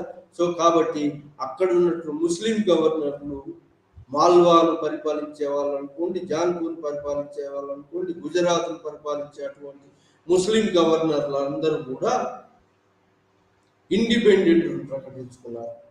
ఆ విధంగా మాల్వా ఇండిపెండెంట్ అయింది, ఆ తర్వాత జాన్పూర్ ఇండిపెండెంట్ అయింది. ఈ విధంగా ఈ రెండింటి మధ్యలో కూడా కొట్లాట జరుగుతుంది. మాల్వా నుంచి జాన్పూర్కు మధ్యలో కూడా కొట్లాట. మరి మాల్వాకు గుజరాత్ కూడా ముస్లిం గవర్నర్ ఇండిపెండెంట్ అయ్యిండు, అతని మధ్యలో కూడా కొట్లాట. ఈ మూడింటి మధ్యలో కొట్లాట జరుగుతూనే ఉంది. అయినప్పటికీ కూడా ముస్లిం బౌద్ధూర్ షా అనే ముస్లిం గవర్నర్లు పరిపాలన చేస్తున్నారు. ఆ విధంగా ఈ అన్నిట్లో ఎక్కువగా బలమైనది ఏంటి అంటే గుజరాత్. ఎందుకు ట్రేడ్ అండ్ కామర్స్ అక్కడ బాగా బలంగా ఉన్నది కాబట్టి అక్కడ గుజరాత్ పెద్ద సామ్రాజ్యంగా, పెద్ద రాజ్యంగా ఏర్పడింది. ఆ తర్వాత గుజరాత్ మాల్వాను ఆక్రమించుకునే ప్రయత్నం చేసింది, మాల్వా మరి జాన్పూర్ను ఆక్రమించుకునే ప్రయత్నం చేసింది. ఈ విధంగా మూడింటి మధ్యలో యుద్ధం జరుగుతూనే ఉన్నది. సో ఇది ముస్లిం గవర్నర్లు ఏది తైమూర్ దండయాత్ర 1398 తర్వాత ముస్లింలు ఢిల్లీ సుల్తాన్ల సామ్రాజ్యం క్షీణ దశలో వీక్ అయిపోయింది, బాగా బలహీనమైపోయింది. ఆ బలహీనమైనటువంటి టైంలో ఇవన్నీ ఇండిపెండెంట్ రాజ్యాలుగా, ముస్లిం రాజ్యాలుగా ఏర్పడ్డాయి. ఆ తర్వాత మరి ముస్లింలు ఢిల్లీ సుల్తాన్ల యొక్క పరిపాలన మహమ్మద్ బిన్ తుగ్లక్ తర్వాత ఫిరోజ్ షా తుగ్లక్, ఆ తర్వాత మరి సయ్యద్ లోడీస్ పరిపాలనలో ఇది బాగా బలహీనమైపోయి ఇండిపెండెంట్ మళ్ళీ ప్రకటించుకున్నారు ముస్లిం గవర్నర్. ఎక్కడ జాన్పూర్, గుజరాత్, మరి మాల్వాల్ మళ్ళా ఈ ముస్లిం గవర్నర్లు మరి స్వతంత్రాన్ని ప్రకటించుకున్నారు ఇక్కడ మళ్ళీ. సో మరి ఆ తర్వాత మళ్ళీ వచ్చినటువంటి బాబర్, హుమాయూన్ కాలంలో ఇవన్నీ వాళ్ళ చేతిలో రాలేదు. ఆ తర్వాత హుమాయూన్ తర్వాత వచ్చినటువంటి అక్బర్ కాలంలో మళ్ళీ ఇవి మొఘల్ సామ్రాజ్యంలో భాగాలు అయిపోయినాయి. మరి ముస్లిం గవర్నర్లు ముస్లింల పరిపాలనలోనే ఉన్నాయి. ఏది ఈ ప్రాంతాలన్నీ, ఏది జాన్పూర్ ప్రాంతం అనుకోండి, మాల్వా ప్రాంతం, మరి గుజరాత్ ప్రాంతం. మరి గుజరాత్ ప్రాంతం ఎప్పుడంటే మొట్టమొదటిసారి ఎవరి ఢిల్లీ సుల్తాన్ల కన్నా ముందు చాళుక్యుల పరిపాలన ఉండేది. ఆ తర్వాత మరి నాదిర్ షా దండయాత్ర 1398 తర్వాత అలావుద్దీన్ ఖిల్జీ ముస్లిం గవర్నర్ను అపాయింట్ చేసినాడు. ఆ తర్వాత ముస్లిం గవర్నర్లు ఇండిపెండెంట్ ప్రకటించుకున్నారు. ఆ విధంగా ముస్లిం పరిపాలనలో ఢిల్లీ సుల్తాన్ల కాలంలో వచ్చినటువంటి యొక్క ఈ 3 రాజ్యాలు ముస్లిం కాలంలోనే ముస్లిం రాజ్యాలుగానే ఉండినాయి. మరి ఆ తర్వాత మొఘల్ ఆధీనంలోకి ఎప్పుడు వచ్చినాయంటే ఇవి అక్బర్ కాలంలో, బాబర్ కాలంలో రాలేదు, హుమాయూన్ కాలంలో రాలేదు, అక్బర్ కాలంలో ఈ ప్రాంతాలు మళ్ళీ మొఘల్ సామ్రాజ్యంలో భాగాలైనవి. ఆ తర్వాత మరి ముస్లిం రాజ్యాలుగా, ఇవి ప్రాంతీయ రాజ్యాలుగా, ముస్లిం రాజ్యాలుగా ఇండిపెండెంట్ వీక్ మొఘల్స్ ఎప్పుడైతే వస్తారో అప్పుడు మళ్ళీ ఇండిపెండెంట్ రాజ్యాలుగా ఏర్పడే. ఆ విధంగా ప్రొవిన్షియల్ రాజ్యాలు ఈ 3. దాని తర్వాత ఈస్టర్న్ ఇండియాలో ముఖ్యంగా బెంగాల్ హుసేన్ షాహీ డైనాసిటీ ముస్లిం గవర్నర్. ఇది ఎవరే అంటే మొట్టమొదటిసారి బక్తియార్ ఖల్జీ అంటే గోరీ మహమ్మద్కు రైట్ హ్యాండ్ అయినటువంటి వాడు కుతుబుద్దీన్ ఐబక్. వాడు ఢిల్లీ గవర్నర్గా మరి commander of the chief of the Indian forces, Muslim forces commander in chief ప్రకటించబడ్డాడు. ఢిల్లీ గవర్నర్గా మరి పరిపాలన అతని ఆధీనంలోకి అయింది. ఆ టైంలో ఈ మహమ్మద్ గోరీ పీరియడ్లో బక్తియార్ ఖల్జీ అనేవాడు 1205లో ఏది ఈ యొక్క బెంగాల్ను ఆక్రమించుకొని అక్కడ ముస్లిం గవర్నర్ను అపాయింట్ చేశారు. కానీ ఈ బెంగాల్ చాలా దూరంగా ఉండటంతో ఆ బెంగాల్లో ఎస్టాబ్లిష్ చేసినటువంటి మరి ముస్లిం గవర్నర్లు మరి ఇండిపెండెంట్ ప్రకటించుకొని దాదాపుగా స్వతంత్రంగానే పరిపాలించుకున్నారని చెప్పవచ్చు. ఎవరు? ముస్లిం గవర్నర్లు. బెంగాల్ వెళ్ళినటువంటి ముస్లిం బక్తియార్ ఖల్జీ ఆధీనంలోకి, ఖల్జీ పీరియడ్లో గోరీ మొహమ్మద్ ఆధీనంలోకి వచ్చినటువంటి యొక్క భూభాగం మరి బక్తియార్ ఖల్జీ తర్వాత అది ముస్లింల ఆధీనంలో ఉన్నది. ఆ తర్వాత మరి కానీ ముస్లింల ఆధీనంలో ఉన్నప్పుడు, ముస్లిం గవర్నర్ల ఆధీనంలో ఉన్నప్పటికీ బెంగాల్ పెద్ద రాజ్యంగా బీహార్ దాకా విస్తృతం అయినప్పటికీ, అది ముస్లిం గవర్నర్లో ఉన్నప్పటికీ మరి ఆ ముస్లిం గవర్నర్లు స్వతంత్రం ప్రకటించుకొని స్వతంత్రంగా మరి దాదాపుగా స్వతంత్రంగానే రూల్ చేసినారు బెంగాల్ను. ఎందుకంటే చాలా దూరంగా ఉంటుంది జాగ్రఫికల్గా, అది మరి సెంటర్ దగ్గరగా లేదు. కాబట్టి బెంగాల్ పరిపాలించేటువంటి వాళ్ళు దాదాపుగా ఇండిపెండెంట్గానే పరిపాలించారు. ఎవరు? ముస్లిం గవర్నర్. మళ్ళీ అది ఈ ఢిల్లీ సుల్తాన్ల కాలంలో మరి అల్లావుద్దీన్ ఖిల్జీ కాలంలో మరి బాల్బన్ కాలంలో మరి మళ్ళీ ఆ బెంగాల్ ఏరియాను మళ్ళీ ఢిల్లీ సుల్తాన్ల ఆధీనంలోకి వచ్చింది. ఆ తర్వాత మళ్ళీ ఢిల్లీ సుల్తాన్ల ఆధీనం తర్వాత తైమూర్ దండయాత్రతోటి 1398 తైమూర్ షా దండయాత్రతోటి మళ్ళీ అది ఇండిపెండెంట్ గవర్నర్గా ముస్లిం గవర్నర్ పరిపాలనలోకి పోయింది. ఆ తర్వాత మళ్ళీ ఎవరి పరిపాలనలోకి వచ్చిందంటే బాబర్ తర్వాత హుమాయూన్ పరిపాలనలో మరి బెంగాల్ వచ్చింది. మళ్ళీ అమ్మడి వెళ్ళిపోయి అది షేర్ షా సూర్యవంశం ఆధీనంలోకి వచ్చింది. ఆ తర్వాత ఇది అక్బర్ కాలంలో మళ్ళీ మొఘల్ సామ్రాజ్యంలో భాగమైంది. ఇది బెంగాల్ ప్రావిన్స్. మరి అది ఆ బెంగాల్ ప్రావిన్స్ కాకుండా Assam area Kamarupa area, Assam area, Ahom, Chittagong అనే ట్రైబల్స్ పరిపాలిస్తుంది. అహోముల పరిపాలన. మణిపూర్ ఈ యొక్క ఇండిపెండెంట్గా హిందూ ట్రైబల్స్ పరిపాలించే వాళ్ళు అహోం ట్రైబల్స్, చిటియాగ్ ట్రైబల్స్. ఈ ట్రైబల్స్ ఏది ఫార్ ఈస్ట్, ఈ ఈస్టర్న్ ఇండియాలో అహోమ్స్ మరి చిటియాగ్ అనే ట్రైబల్స్ పరిపాలనలోకి వచ్చింది. అస్సాం ఏరియా బెంగాల్ తర్వాత ఉన్న ఏరియా ఇది కామరూప ఏరియా, అహోమ్స్ పరిపాలించారు. ఆ విధంగా హిందూ ట్రైబల్ చీఫ్స్ పరిపాలనలోకి వచ్చినది ఈ రీజియన్. మరి అది కాకుండా ఇంకా ఈస్టర్న్ ఇండియాలో ఉన్నటువంటిది ఏంటి అంటే ఒడిస్సా ప్రాంతం, జాజానగర్ ప్రాంతం, ఒడిస్సా ప్రాంతం. మొట్టమొదట్లో ఈ ఒడిస్సా ప్రాంతం ఎవరి ఆధీనంలో ఉండి ఈస్టర్న్ గంగాస్, హిందూ రాజుల కాలంలో ఉండే ఒడిస్సా ప్రాంతం ఈస్టర్న్ గంగాస్. కానీ ఢిల్లీ సుల్తాన్లు బాగా బలమైన తర్వాత అల్లావుద్దీన్ ఖిల్జీ, మహమ్మద్ బిన్ తుగ్లక్ కాలంలో ఇది మరి కొంతకాలం ఢిల్లీ సుల్తాన్ల ఆధీనంలోకి వెళ్ళిపోయింది. ఇది కూడా ఒడిస్సా ప్రాంతం. కానీ తర్వాత ఇండిపెండెంట్ అయి మళ్ళీ అక్కడ గజపతి రాజులు పరిపాలించారు.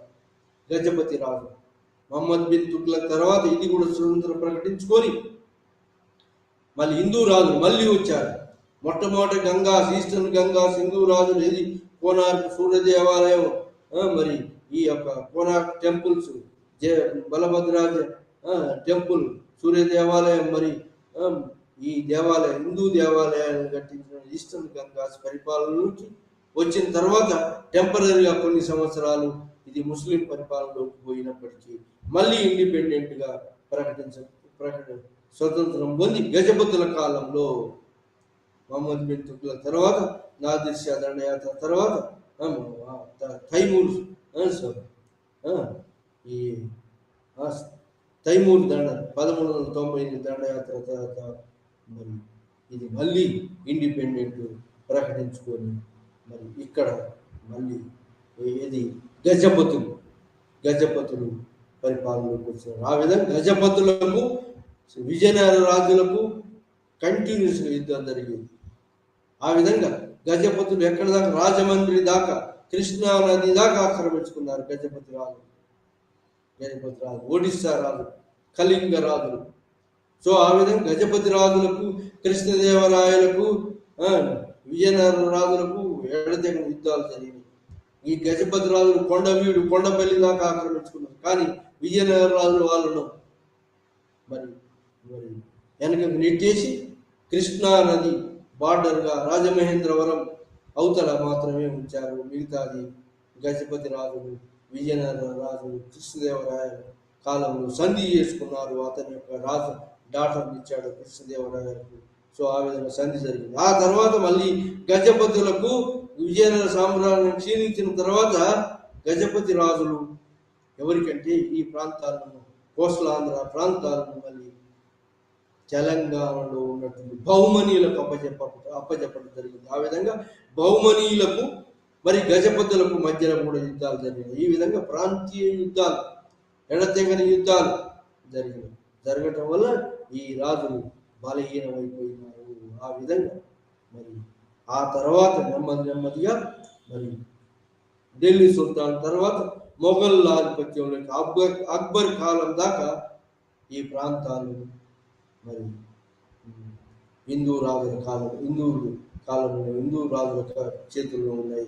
ఆ తర్వాత అక్బర్ తర్వాత నార్త్ ఇండియాను అక్బర్ చేతిలోకి వెళ్ళింది. ఆ విధంగా నార్త్ ఇండియాను మొత్తం మొఘళ్ళ పరిపాలనలోకి వచ్చింది. కానీ ఈ యొక్క అస్సాం ఏది కామరూపా ప్రాంతాలు మాత్రం రాలేదు. ఈ యొక్క బెంగాల్ ప్రాంతం వచ్చింది, ఒడిశా ప్రాంతం వచ్చింది. కానీ అక్బర్ మొఘళ్ళ పరిపాలనలోకి ఆ ఈస్టర్న్ ప్రాంతాలు మాత్రం, ట్రైబల్ ఏరియాలు మాత్రం రాలేదు. ఆ విధంగా అక్బర్ పరిపాలనలో ఈ యొక్క మళ్ళీ మొఘల్ ఆధీనంలోకి వచ్చినటువంటి యొక్క మరి ఈ బహుమని రాజ్యం మరి గజపతుల మధ్యలో కూడా యుద్ధాలు జరిగింది. మరి ఈ యొక్క ఆంధ్ర కళింగాను మాత్రం బహుమనీయులకు అప్పచెప్పారు గజపతి రాజులు. ఈ విధంగా గజపతుల మధ్యన, బహుమనీయుల మధ్యన హోరాహోరీ యుద్ధం జరిగి వాటిల్లో గజపతుల యొక్క కింది భాగాలన్నింటినీ కూడా, ఒడిశా యొక్క కింది భాగాలన్నీ కూడా బహుమనీయులు ఆక్రమించుకున్నారు. సో ఈ విధంగా ప్రాంతీయ రాజ్యాల మధ్యన కొట్లాటలు. మరి ఆ తర్వాత ప్రాంతీయ రాజ్యాలు ఇంకా ఏర్పడ్డాయి. ఏంటంటే ఇంకా ప్రాంతీయ రాజ్యాలు ఇప్పుడు సెంట్రల్ ఇండియా, ఈస్టర్న్ ఇండియా తర్వాత northern India and north western ఇండియాలో కూడా మనకి ప్రాంతీయ రాజ్యాలు ఏర్పడ్డాయి. ఆ నార్థన్ ఇండియాలో ముఖ్యమైనది ఏంటంటే జమ్మూ కాశ్మీర్ రాజ్యము 11వ శతాబ్దంలో 12వ శతాబ్దంలో హిందూ రాజుల ఆధీనంలో ఉంది. హిందూ రాజులు పరిపాలించారు. ఇది జమ్మూ కాశ్మీర్. 12వ శతాబ్దం, 13వ శతాబ్దం, మరి 14వ శతాబ్దం, మరి శతాబ్దంలో 1420 దాకా ఇది హిందూ రాజుల ఆధిపత్యంలో ఉన్నది జమ్మూ కాశ్మీర్ ప్రాంతీయ రాజ్యం. ఆ విధంగా జమ్మూ కాశ్మీర్ రాజ్యం హిందూ కళలకు, హిందూ వారసత్వం ఉన్నటువంటి ఒక జమ్మూ కాశ్మీర్ రాజ్యం 1420 తర్వాత 1420 ఈ యొక్క అల్లావుద్దీన్ ఖిల్జీ మహమ్మద్ బిన్ తుగ్లక్ కాలంలో ఈ ప్రాంతాన్ని అల్లావుద్దీన్ ఖిల్జీ మహమ్మద్ బిన్ తుగ్లక్ కాలంలో ఈ ప్రాంతాన్ని మళ్ళీ ముస్లింల పరిపాలనలోకి వచ్చి అప్పటి నుంచి ముస్లిం గవర్నర్లు అపాయింట్ చేయబడ్డారు ఈ ప్రాంతంలో. ఎక్కడ? జమ్మూ కాశ్మీర్. సో ఆ విధంగా ముస్లిం గవర్నర్ల చేతిలోకి పోయింది జమ్మూ కాశ్మీర్. అంతకుముందు హిందూ రాజుల చేతిలో ఉండేది. ఆ తర్వాత ముస్లిం రాజులు వచ్చినారు, ముస్లిం గవర్నర్లే. మరి జమ్మూ కాశ్మీర్ ఎట్లాంటి భాగం అంటే ఈ యొక్క ఎత్తైన పర్వతాలు ఉన్నటువంటి భాగం. పర్వతాలు చుట్టూ ఉన్నాయి, పర్వతాలు ఈస్ట్లో, వెస్ట్లో, నార్త్లో హిమాలయాస్, సౌత్లో రివర్స్ అండ్ పర్వతాలు ఉండటం వల్ల జాగ్రఫికల్ గా ఈ భాగాన్ని సపరేట్ చేస్తూ ఉన్నది. జాగ్రఫికల్ కండిషన్స్ ఈ ప్రాంతాన్ని సపరేట్ చేయడం వల్ల ఇక్కడ సపరేట్ ప్రొవిన్షియల్ రూల్ వచ్చింది ఇక్కడ. ఎందుకంటే జాగ్రఫికల్ కండిషన్స్ వల్ల మరి ఈ ప్రాంతాన్ని ఐసోలేట్ చేస్తున్నట్టుగా ఉన్నాయి కాబట్టి ఇక్కడ ప్రాంతీయ రాజ్యం, బలమైన ప్రాంతీయ రాజ్యం ఏర్పడింది. మొట్టమొదట హిందూ రాజులు పరిపాలించారు. ఆ తర్వాత 1420 తర్వాత ముస్లిం గవర్నర్లు పరిపాలనకు వచ్చింది. అయినప్పటికీ ఇది స్వతంత్రంగా మరి పరిపాలన సాగించింది ఈ ప్రాంతంలో. మరి ఈ ప్రాంతం నుంచి మిగతా ప్రాంతాలను ఆక్రమించుకోవాలని ప్రయత్నం చేసింది, కానీ జాగ్రఫికల్ కండిషన్స్ దానికి అనుకూలంగా లేవు. కాబట్టి ఇది ఒక్కటి మాత్రమే సపరేట్గా ఉన్నది. మరి ఢిల్లీ సుల్తాన్ల కాలంలో వాళ్ళ యొక్క ప్రాంతంగా ఉన్నది. ఆ కాలంలో తైమూర్ దండయాత్రతో మళ్ళీ స్వతంత్రం అయింది. దాదాపుగా ఇక్కడి గవర్నర్స్, ఇక్కడి రాజులు ఇండిపెండెంట్ గా పరిపాలించుకున్నారు. స్వతంత్రంగా రాజ్యాన్ని చేశారు. ఇక్కడ ప్రావిన్షియల్ రాజులు, ఈ ప్రాంతంలో ఉన్న ప్రావిన్షియల్ రాజులు దాదాపు స్వతంత్రంగానే పరిపాలించారని చెప్పాలి. ఎందుకంటే ఈ యొక్క జాగ్రఫికల్ కండిషన్స్ దానికి అనుకూలంగా ఉన్నాయి. కాబట్టి స్వతంత్ర పరిపాలనలో, రాజుల పరిపాలనలో, స్వతంత్ర ముస్లిం గవర్నర్ల పరిపాలనలో ముస్లిం గవర్నర్లే ముస్లిం రాజులుగా ప్రకటించుకొని పరిపాలన చేశారు. ఆ విధంగా ముస్లిం గవర్నర్ల పాలనలో ఉన్నది. ఆ తర్వాత మొఘల్ కాలంలో వచ్చే వరకు ఈ మొఘల్లో ఉన్నటువంటి ముస్లింలు అక్బర్ కాలంలో, మరి ఆ తర్వాత కాలంలో ఇది జహాంగీర్ కాలంలో ఇది మొఘల్ ప్రాంతంలో ఒక ప్రావిన్స్గా ఏర్పడింది. ఆ విధంగా ఈ జహాంగీర్ షాలిమార్ గార్డెన్స్ ఇక్కడ కట్టాడు. ఎక్కడ? జమ్మూ కాశ్మీర్లో ఈ వింటర్ ఏరియా, ఇంటర్ ప్యాలెస్ ఇక్కడ జన్మించుకున్నాడు జహాంగీర్. ఆ విధంగా అక్బర్ జహాంగీర్ కాలంలో మళ్ళీ ఇది మొఘల్ సామ్రాజ్యంలో భాగమైంది.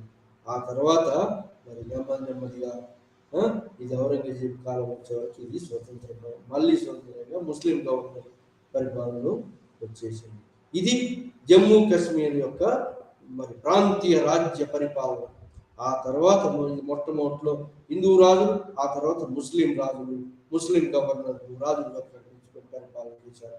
ఆ తర్వాత ఉన్నటువంటి area central India or western ఇండియాలో ఉన్నటువంటి ఏరియా ఇంకోటి ఏంటి అంటే రాజపుతానా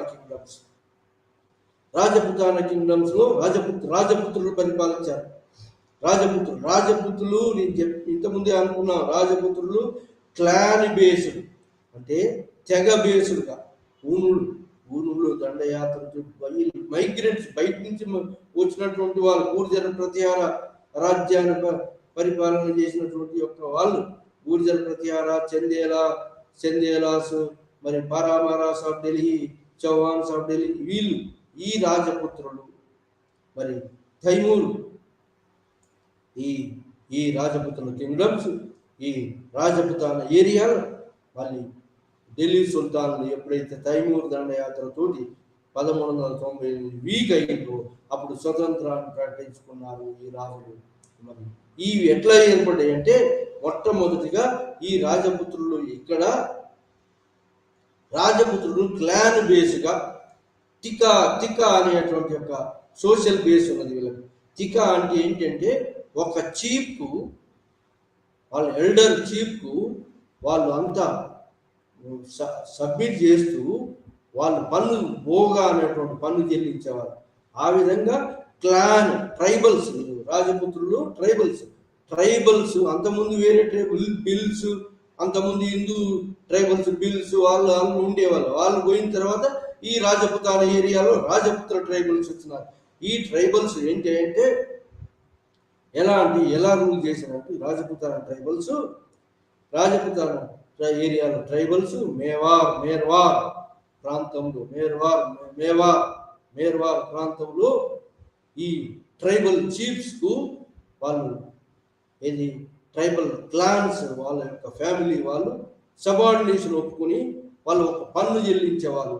ఆ పన్ను భోగా అంటారు. దాన్ని ఏది ఈ ఒక చీఫ్ని ఎన్నుకొని అంటే ఒక వాళ్ళందరి మీద పరిపాలన చేయడానికి ఒక బాగోగులు చూడడానికి ఒక పెద్ద చీఫ్ వాళ్ళని వాళ్ళని సెలెక్ట్ చేసుకొని ఎన్నుకొని అతనికి అందరు లొంగి ఉంటారు, అతనికి ఒక పన్ను చెల్లిస్తారు. ఆ విధంగా ట్రైబల్ చీఫ్ నెమ్మదిగా ట్రైబల్ రాజు అయినాడు. ఆ విధంగా సైన్యాన్ని ఏర్పాటు చేసుకున్నాడు. భోగా అనేటువంటి పన్ను చెల్లించే వాళ్ళు ఈ టికా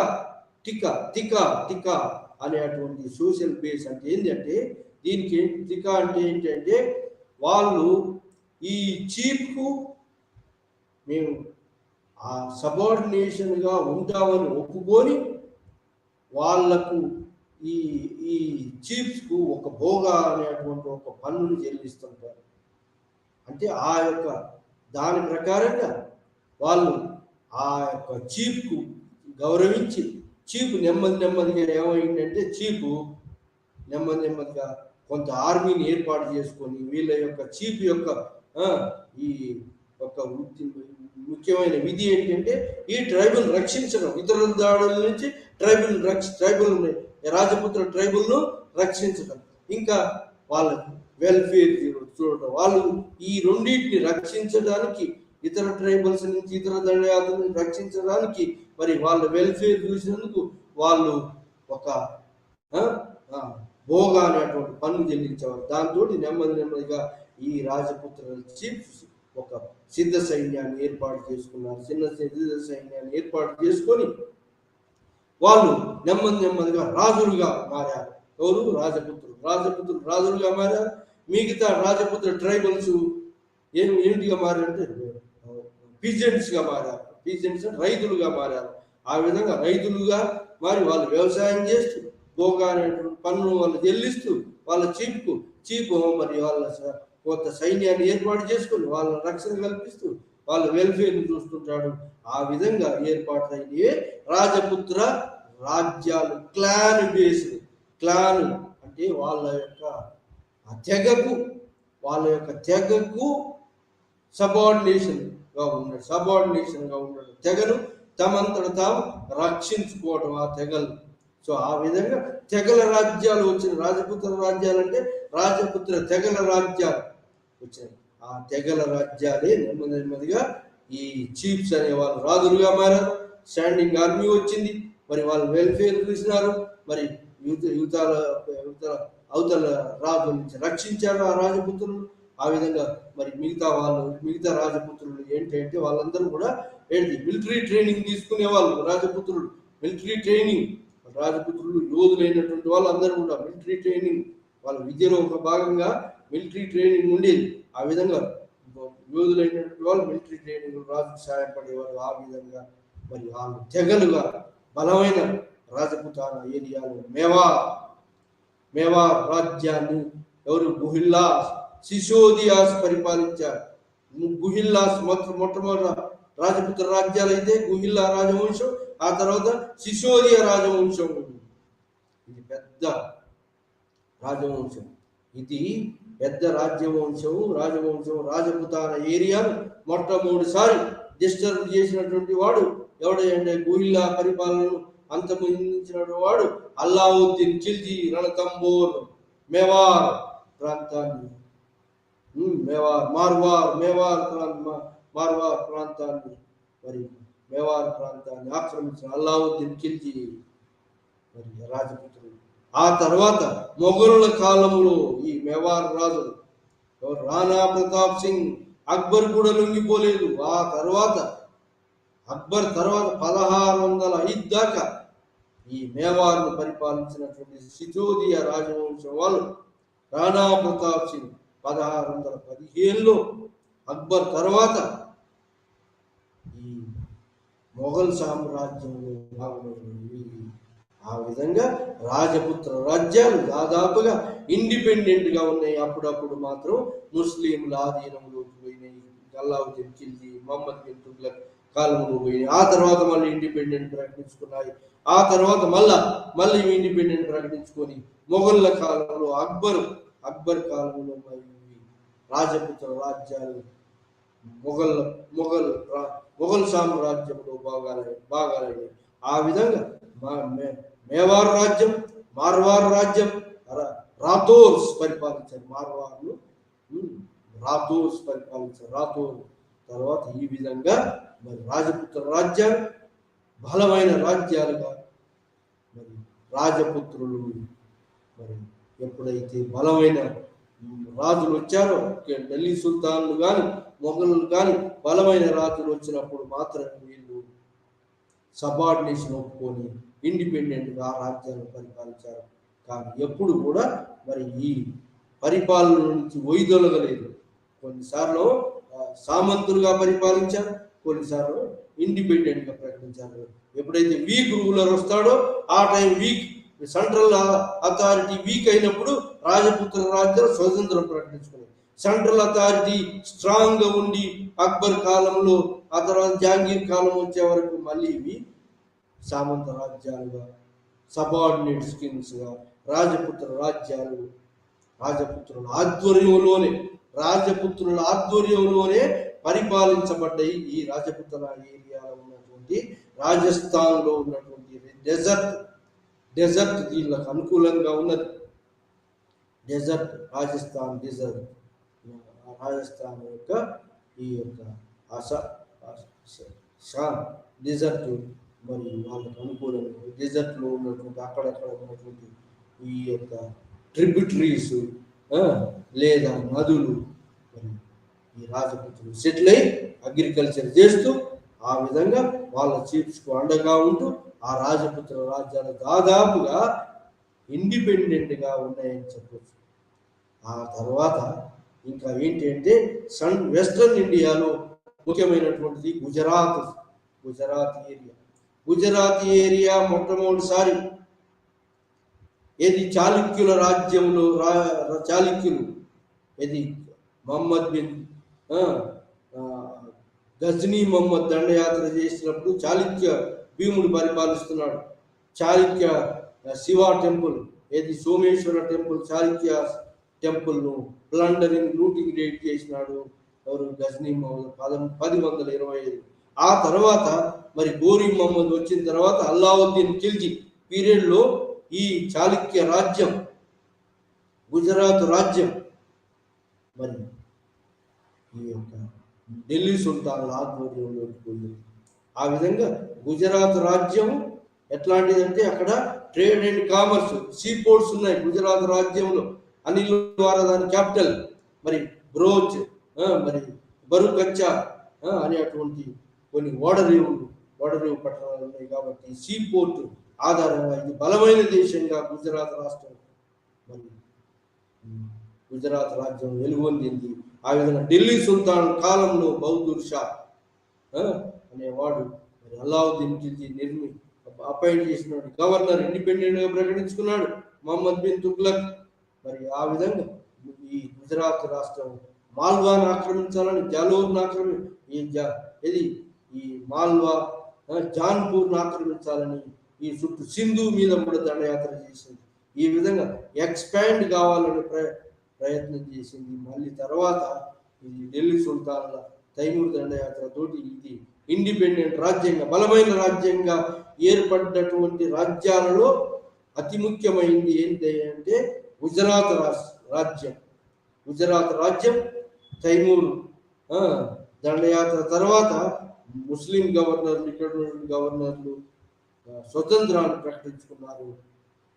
స్వతంత్రం ప్రకటించుకున్న ముస్లిం గవర్నర్లు ఈ మాల్వాను ఆక్రమించుకోవడానికి ప్రయత్నం చేశారు, జాన్పూర్ను మరి ఆ తర్వాత సింధును ఆక్రమించుకోవడానికి ప్రయత్నిస్తారు. ఇది మరి గుజరాత్ రాష్ట్రం యొక్క వెస్ట్రన్ ఇండియాలో గుజరాత్ రాష్ట్రం.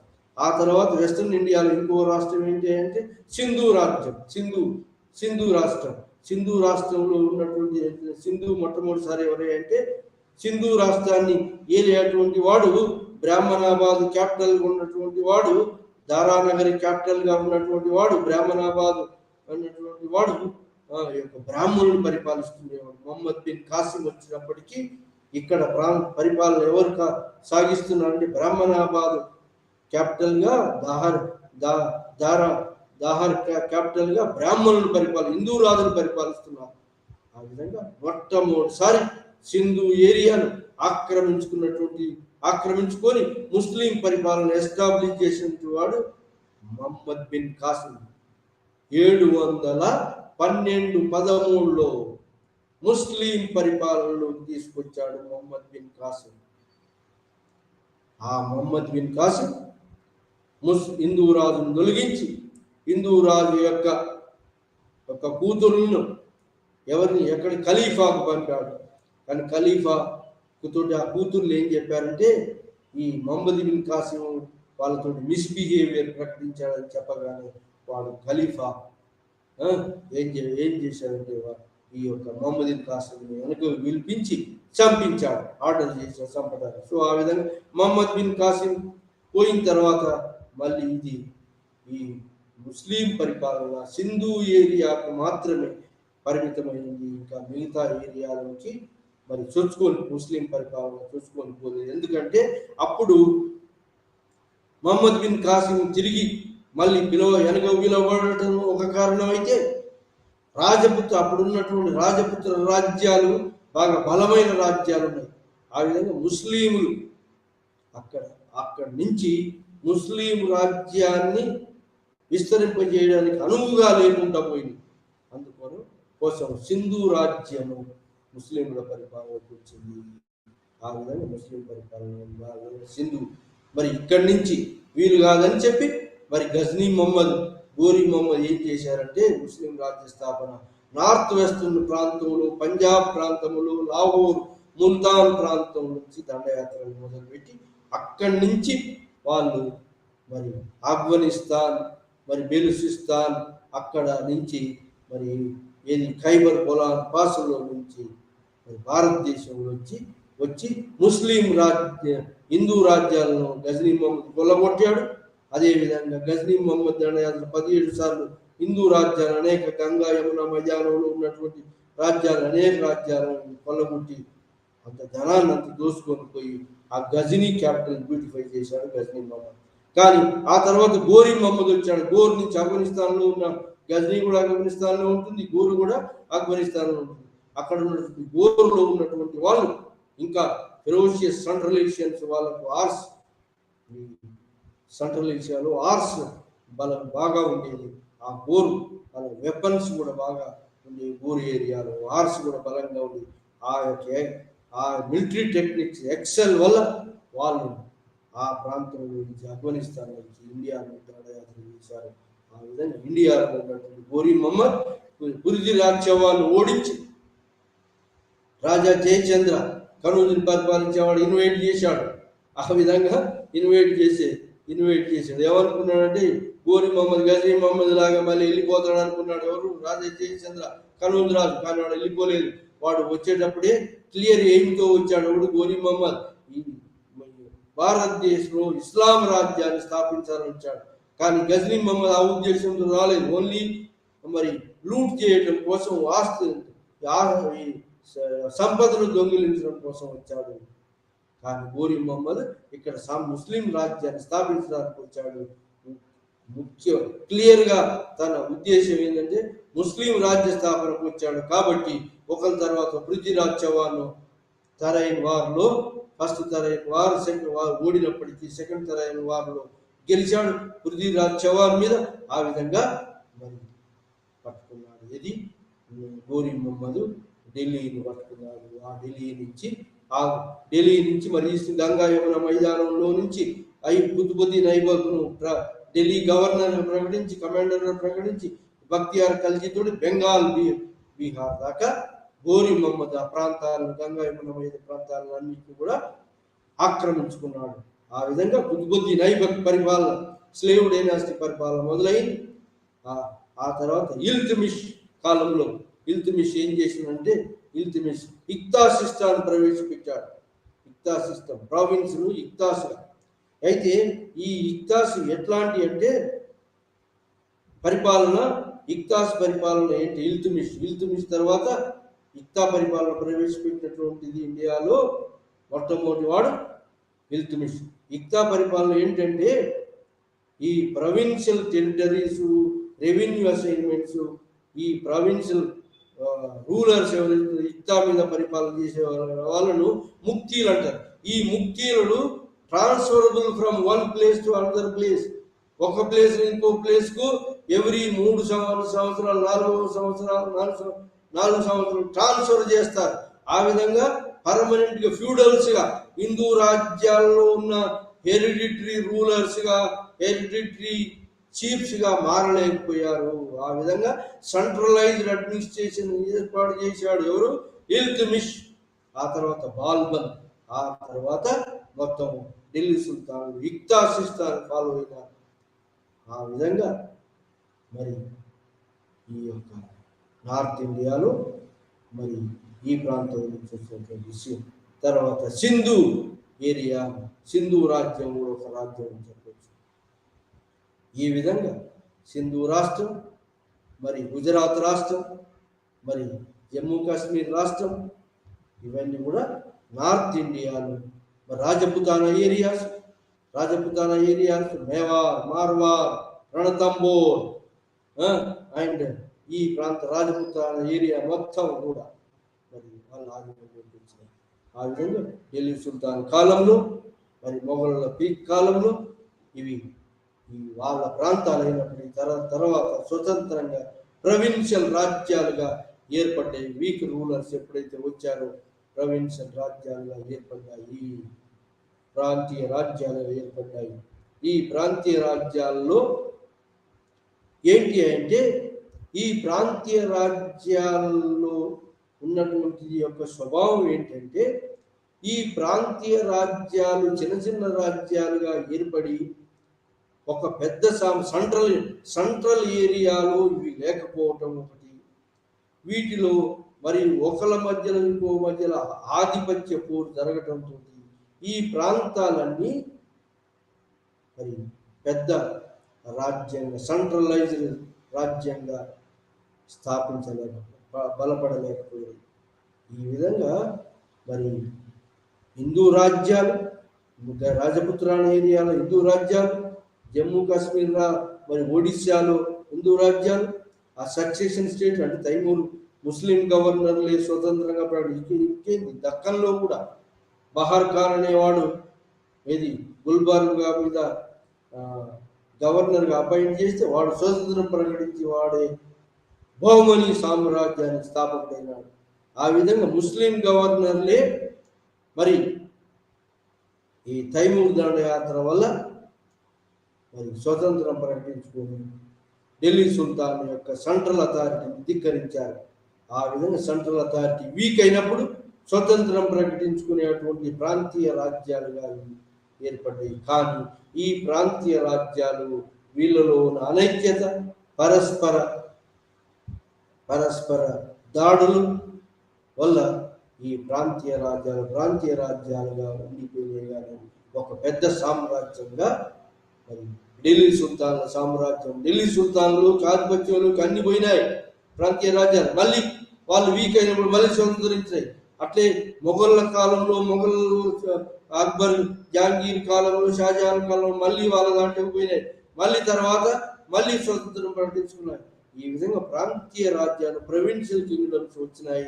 వాళ్ళ మధ్యలో అనైక్యత, కొట్లాటలు మరి ఉండటం వల్ల ఆ ప్రాంతీయ రాజ్యాలు గొప్ప రాజ్యంగా సెంట్రల్ అథారిటీ వీక్ అయినప్పుడల్లా ప్రాంతీయ రాజ్యాలు ఏర్పడ్డాయి. ఆ విధంగా ప్రాంతీయ రాజ్యాలలో కూడా కళలు పోషించబడ్డాయి.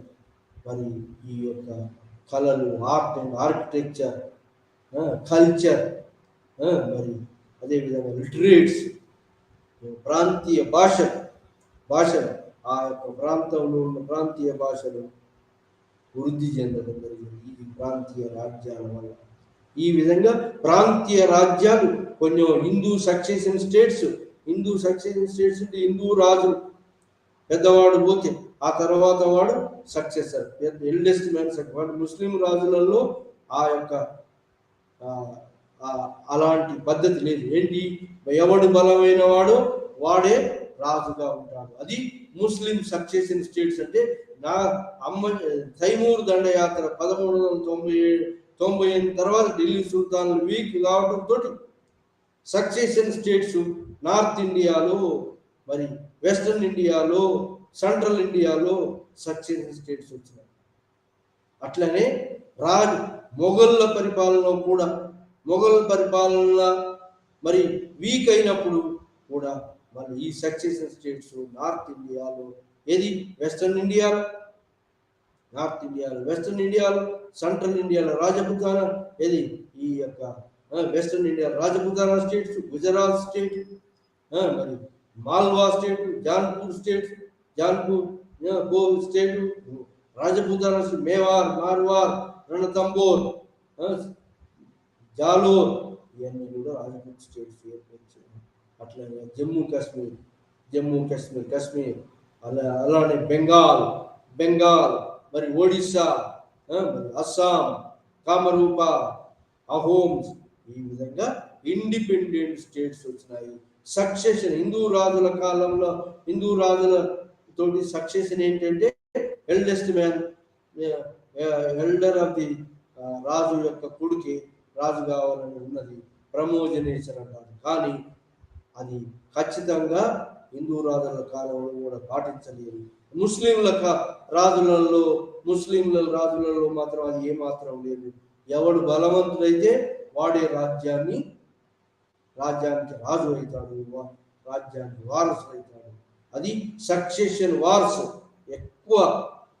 మరి వారసత్వ యుద్ధాలు ముస్లిముల యొక్క మైట్ ఈజ్ రైట్ అనే యొక్క ఖలీఫా, ఏది ఈ ప్రొఫెట్ మహమ్మద్ తర్వాత అతను సన్నిల్లా కాకుండా ఇంకో వాడు ఖలీఫా అయినాడు బలంతో.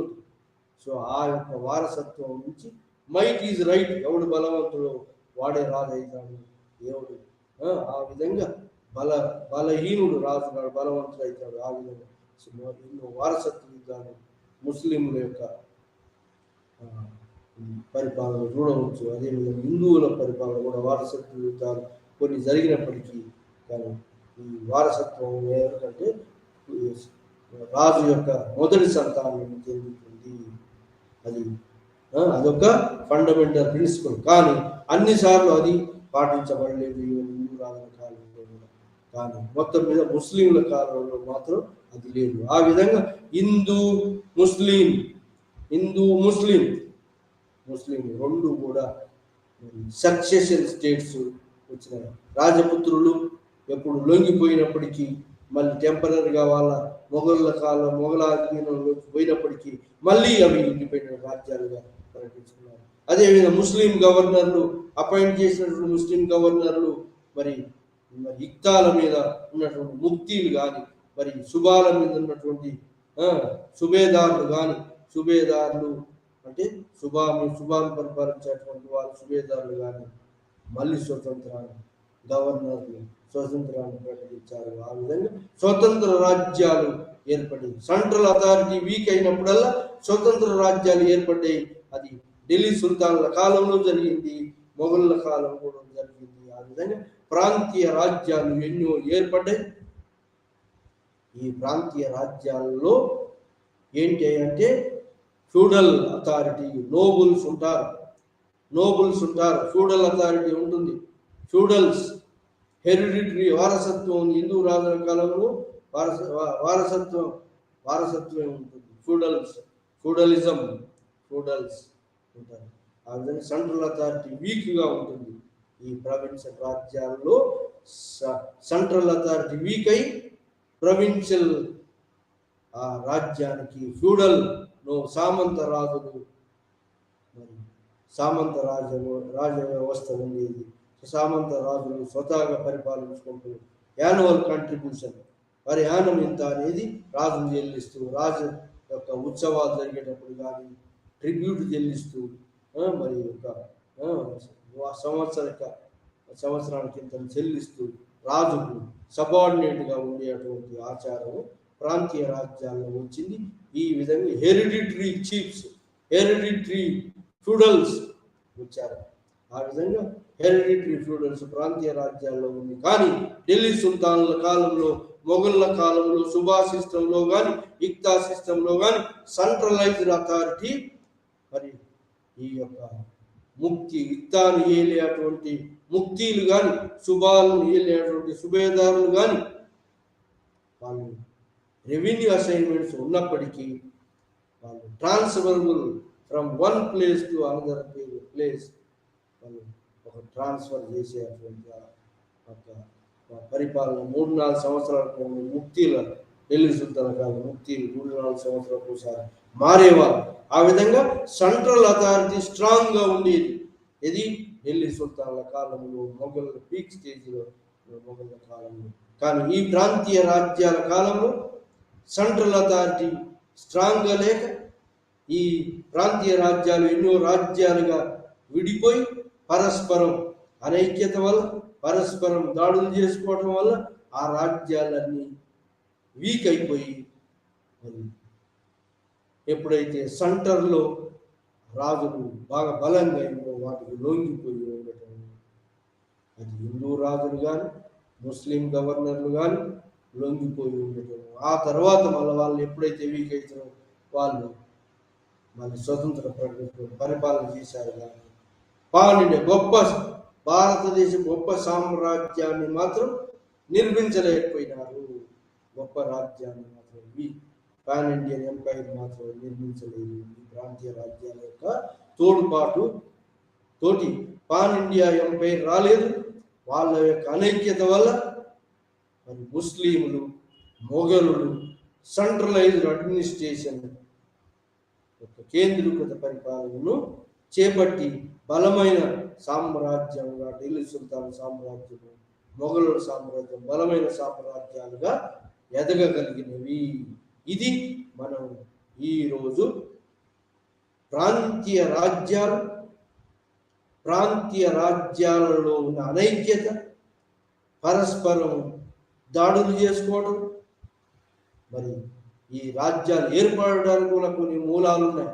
ఏర్పడడానికి మూలాలు ఏంటంటే జాగ్రఫికల్ కండిషన్స్, పర్వతాలు, మరి పర్వత హద్దులు, రివర్ బ్యారియర్స్, ఇవన్నీ హద్దులతోటి, ప్రాంతీయ హద్దులతోటి, ప్రాంతీయ భాషలతోటి, ప్రాంతీయ భేదాలతోటి ఏర్పడ్డాయి ప్రాంతీయ రాజ్యాలు. అంతేకాకుండా మరి జాతుల పరంగా రాజపుత్రులు అయితే ఆ రాజపుత్ర జాతి పరంగా ఏర్పడ్డాయి. క్లాన్ బేస్డ్గా ఏర్పడే రాజపుత్రులు.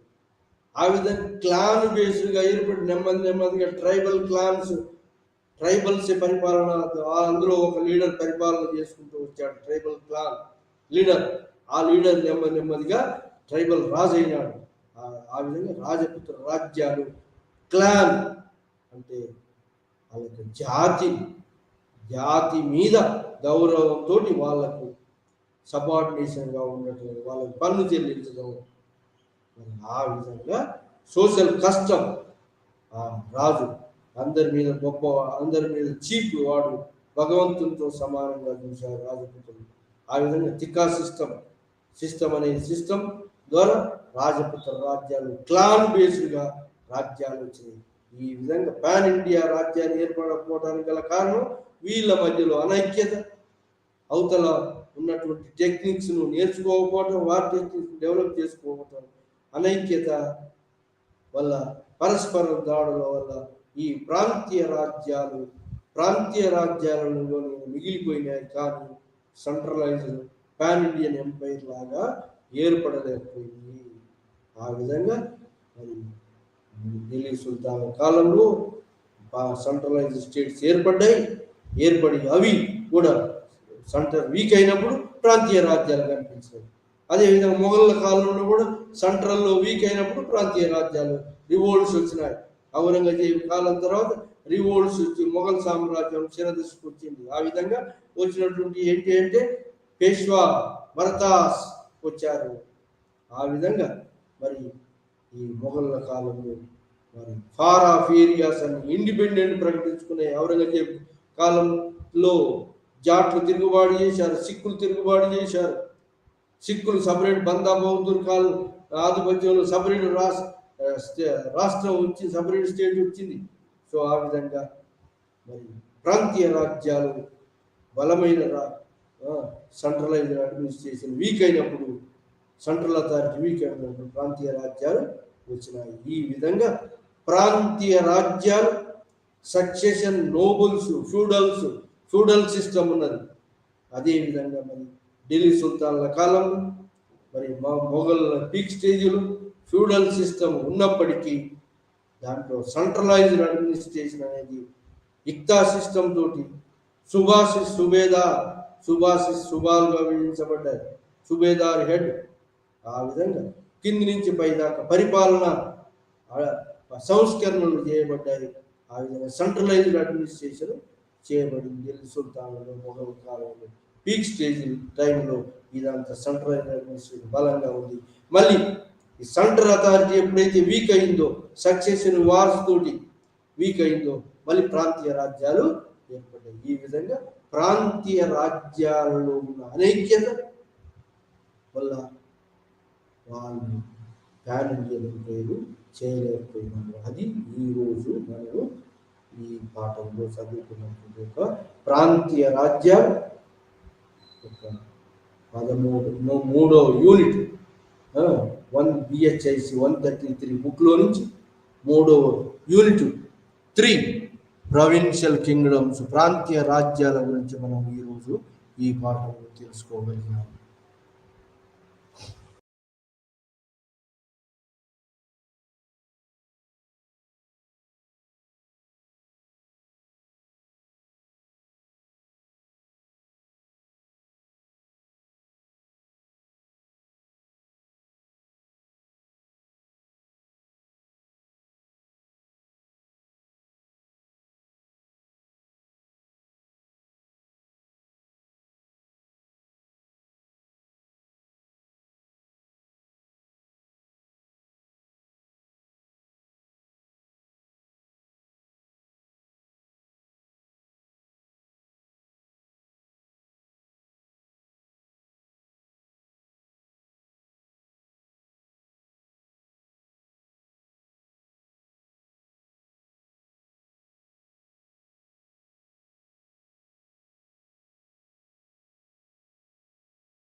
আমি ইউনিট নম্বৰ 14 সামাজিক গাঁথনি আৰু লিংগ সম্পৰ্ক C 7 পৰা 1200 C দ্বিতীয় অংশ আলোচনা কৰিম। ইয়াৰ আগতে আমি প্ৰথম অংশটো অধ্যয়ন কৰিছোঁ। এই অধ্যায়টো আমি আলোচনা কৰাৰ আগতে আমি অকণমান ইয়াৰ বিষয়ে উদ্দেশ্য সম্বন্ধে আমি জানি ল'ব লাগিব।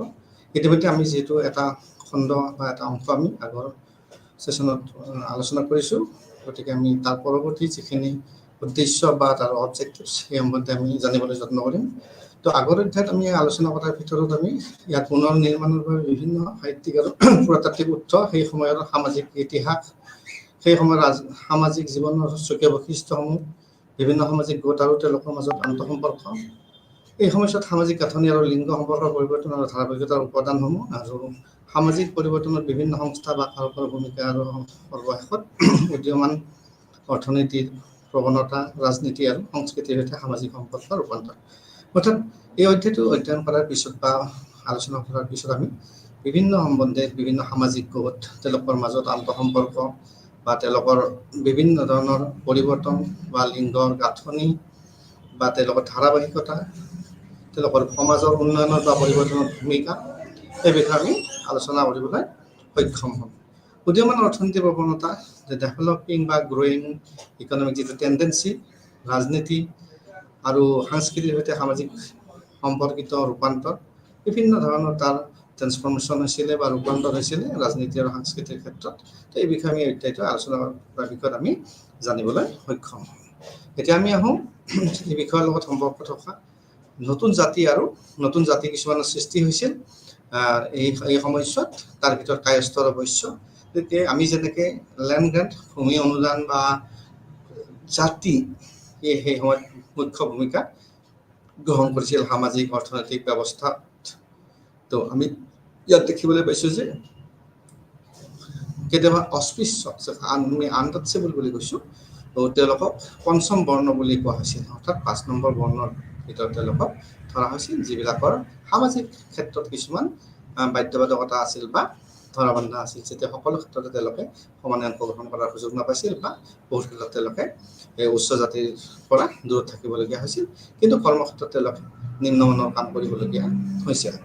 কিছুমান বিশেষ গোটৰ সামাজিক স্তৰত তলত ৰখা হৈছিল, কিছুমান গোট আছিল তাক তেওঁলোকক কিন্তু সমাজৰ তলৰ যিবিলাক স্তৰ আছে, নিম্নমানৰ স্তৰ, সেইবিলাকক ৰাখিছিল। তাৰ পৰা কি হ'ল, তেওঁলোকৰ বৰ্ণ জাতি এই ক্ৰমৰ দ্বাৰা তীব্ৰ আৰ্থ সাংস্কৃতিক পৃথকীকৰণ আৰু বৈষম্যৰ সন্মুখীন হৈছিল। যিহেতু তেওঁলোকক এটা বেলেগভাৱে পৃথকীকৃত স্তৰত ৰাখিছিল, বেলেগ স্তৰত ৰাখিছিল, গতিকে তেওঁলোকৰ জাতি বা তেওঁলোকৰ আৰ্থ সাংস্কৃতিক ক্ষেত্ৰতো তেওঁলোকৰ বৈষম্যৰ সন্মুখীন হৈছিল, আৰু তেওঁলোকক পৃথকীকৰণ অৰ্থাৎ তেওঁলোকক ছেপাৰেট কৰা হৈছিল সমাজৰ বিভিন্ন পৰিৱেশৰ পৰা। তো এই যিটো ধাৰণা আছিল, সেই ধাৰণাটো কিন্তু বৈদিক যুগত, পুৰণি যি বৈদিক যুগ আছিল সেই যুগৰ দৰে চলি আহিছিল পৰৱৰ্তী সময়লৈকে। খ্ৰীষ্টপূৰ্ব 600 চনত চন্দলা, মগধ আৰু পৌলকাছ স্বৰূপত প্ৰথম লক্ষ্য কৰা হৈছিল তেওঁলোকক। তাৰপিছত সেই সময়ত ইয়াৰ প্ৰচলন হৈছিল নে নাই, সেই এটা নিশ্চিত তথ্য দিবলৈ কিছু অসুবিধা হৈছে, কিন্তু তেওঁলোকৰ লগত যে বেলেগ ধৰণৰ ব্যৱহাৰ কৰা হৈছিল সেয়া স্পষ্ট। এইটো নিশ্চিত হৈছে তাৰ পৰা যে তেওঁলোকৰ লগত ইকুৱেল ট্ৰিটমেণ্ট কৰা হৈছিল, সমান অধিকাৰ তেওঁলোকে পাইছিল, গতিকে তেওঁলোকৰ লগত যে ব্যৱহাৰৰ ক্ষেত্ৰত বিভিন্ন ট্ৰিটমেণ্ট কৰা হৈছিল সেইটো কিন্তু নিশ্চিত আছিল।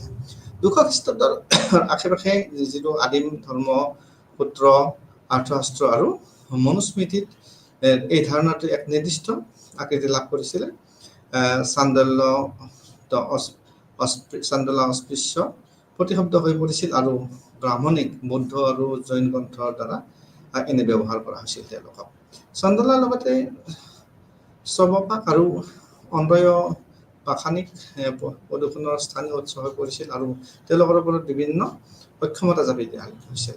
যেনে তেওঁলোকক অলপ দাহ কৰাৰ ক্ষেত্ৰত তেওঁলোকক কামত লগা হৈছিলে, আৱৰ্জনাবিলাক পৰিষ্কাৰ কৰাৰ ক্ষেত্ৰত তেওঁলোকক লগা হৈছিলে, আৰু জাল্লাদৰ দৰে নিম্ন আৰু অশুদ্ধ বৃত্তিত নিযুক্ত কৰা হৈছিল। জাল্লাদৰ দৰে যিবিলাকে জাল্লাদবিলাকক আমি সাধাৰণতে কি বুলি কওঁ, যি ফাঁচী কাৰ্যত যিবিলাক মানুহে জড়িত হৈ থাকে ফাঁচী দিয়াৰ ক্ষেত্ৰত, তো সেইবিলাকতো তেওঁলোকক নিয়োজিত কৰিছিল। গতিকে তেওঁলোকৰ যে স্থান সমাজত বা মৰ্যাদা সেইটো বহুত তলত আছিলে।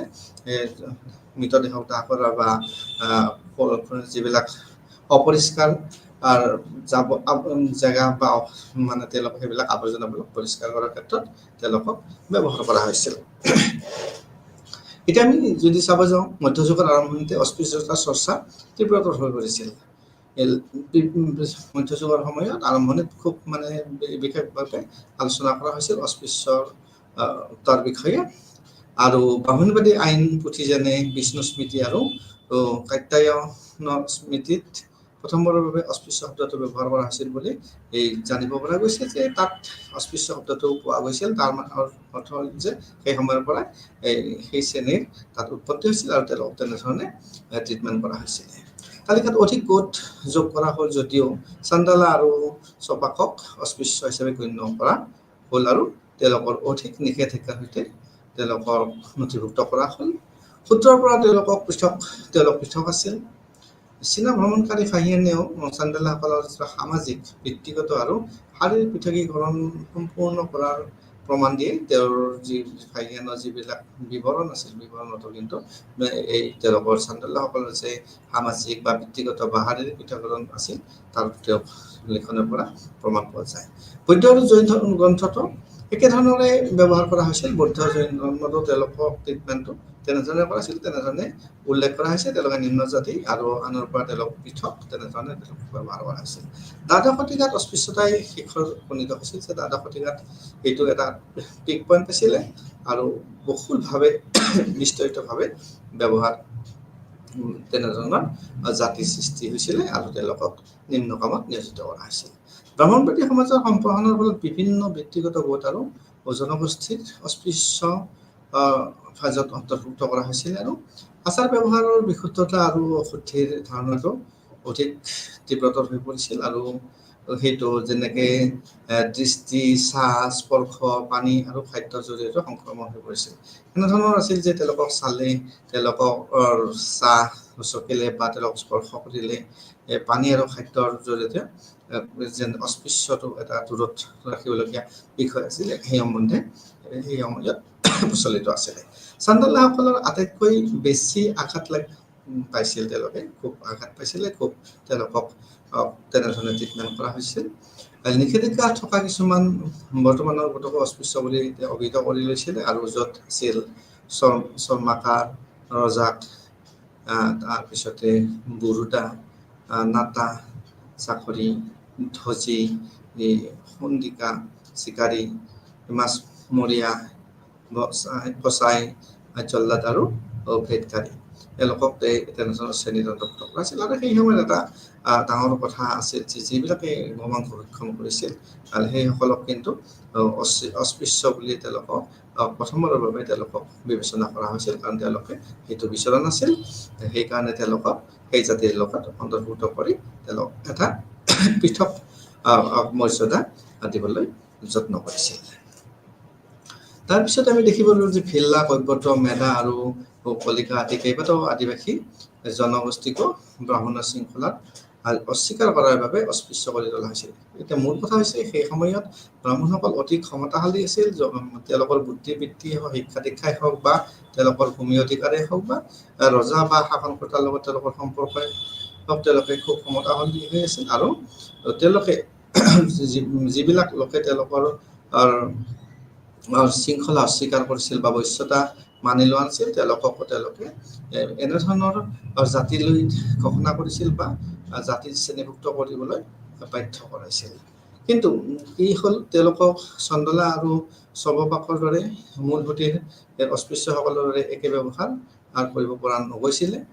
কৈৱৰ্ত আৰু নিষদ সকলো ব্ৰাহ্মণবাদী গ্ৰন্থতে পঞ্জীয়নভুক্ত বিষয়বাচক তেওঁলোক নাছিল। বৰ্ণবাদী ব্যৱস্থাৰ বিৰোধিতাৰ বাবে কিছুমান কৃষিজাত জাতিকো অস্পৃশ্য বুলি এই লেবেল লগা হৈছিল। এতিয়া কথা হ'ল কি, সকলোৱে তেওঁলোকে যে বৈশ্যতা স্বীকাৰ কৰিব নহয়, তেওঁলোকৰ কথা মানি ল'ব তেনেকুৱা নাছিল। কিছুমান কৃষকেও এনেকুৱা কাৰ্যত তেওঁলোকক বিৰোধিতা কৰিছিল, আৰু বিৰোধিতা কৰাৰ লগে লগে তেওঁলোকৰ যিহেতু শক্তি আছিল, সংখ্যাও আছিল, তাৰ লগে লগে তেওঁলোকক সেই অস্পৃশ্য এই কৃষিজাত জাতিকো অস্পৃশ্য বুলি তেওঁলোকে লেবেল লগাইছিল। বিভিন্ন গোটৰ সৈতে জড়িত অস্পৃশ্যতাৰ মাত্ৰা ভিত্তিত অস্পৃশ্যৰ মাজত স্তৰ সৃষ্টি কৰাৰ চেষ্টা তেওঁলোকে চলাইছিল বা কৰিছিল। কেতিয়াবা শূদ্ৰসকলক অস্পৃশ্য, বিশেষকৈ আচাত শূদ্ৰ হিচাপেও চিনাক্ত কৰা হৈছিল। তো আমি ইয়াত দেখিলোঁ যে অস্পৃশ্য শব্দটো বাৰে বাৰে ব্যৱহাৰ কৰা হৈছে, আৰু তেওঁলোকৰ অৰ্থাৎ নিম্ন জাতি, নিম্নমানৰ কামত তেওঁলোকক ব্যৱহাৰ কৰা হৈছে।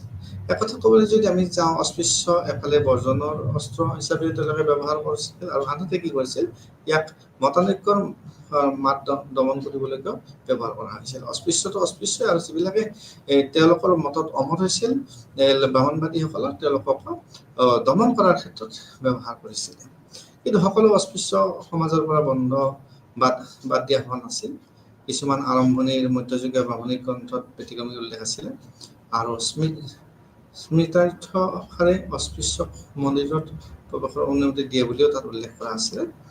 আৰু দেৱনাথ সত্ৰ স্মৃতি চন্দ্ৰিকাও কেইবাবাৰো অস্পৃশ্যক মিহলি কৰাৰ অনুমতি দিয়া বুলি কৈছিল, আৰু যেনে উৎসৱৰ ক্ষেত্ৰত তেওঁলোকক অনুমতি দিয়া হৈছিল, বা যুদ্ধৰ সময়ত তেওঁলোকৰ প্ৰয়োজন হৈছিল, আৰু সেইকাৰণে তেওঁলোকক মিহলি কৰা হৈছিলে, বা ধৰ্মীয় শোভাযাত্ৰাটো তেওঁলোকক কামত লগা হৈছিল। আৰু যেতিয়া দেশৰ দুৰ্যোগ বা আক্ৰমণ হৈছিল, সেই সময়তো তেওঁলোকক কিন্তু এটা অনুমতি দিছিলে মিহলি হোৱাৰ কাৰণে, আৰু সেইখিনি তেওঁলোকক শাসনকৰ্তাসকলৰ প্ৰয়োজনৰ বাবে তেওঁলোকক সুবিধা দিয়া হৈছিল। কলহনৰ ৰাজতৰংগিনীত এই বিপৰীত ছবি প্ৰদান কৰিছে, আৰু তাত কি হৈছে যে দম্বা আৰু চান্দালাসকলে আদালতৰ ৰাজনীতিত বিশিষ্ট ভূমিকা পালন কৰা যেন লাগিছিলে। কালাহানৰ বিৱৰণটো অলপ বেলেগ ধৰণৰ আছিল, আগৰ কিছুমানৰ লগত তেওঁলোকৰ আৰু কিছুমান মিল নাছিলে। কালাহানে হৈছে তেওঁৰ সময়ত বৃদ্ধি পোৱা অস্পৃশ্যতা ভয়ানকতাও উন্মোচন কৰিছে। যদিও একফালে কৈছে যে তেওঁলোকৰ বিপৰীত ছবি এখনৰ কথা, কিন্তু আনফালে তেওঁ কৈছে যে সেই সময়ত কিন্তু অস্পৃশ্যতা এটা মানে বৃদ্ধি ভয়ানক ৰূপ ধাৰণ কৰিছিলে। তাৰপিছত যদি আমি চাব যাওঁ, অস্পৃশ্যসকল কোনসকল অস্পৃশ্যসকল আছিল, তেওঁলোকে কেনেধৰণে জীৱন নিৰ্বাহ কৰিছিল, বা তেওঁলোকৰ সুবিধা অসুবিধা বা কেনেধৰণৰ কাৰ্যক্ৰমণিকাৰ লগত জড়িত হৈছিল, সেই বিষয়ে আমি জানিবলৈ পাৰিম।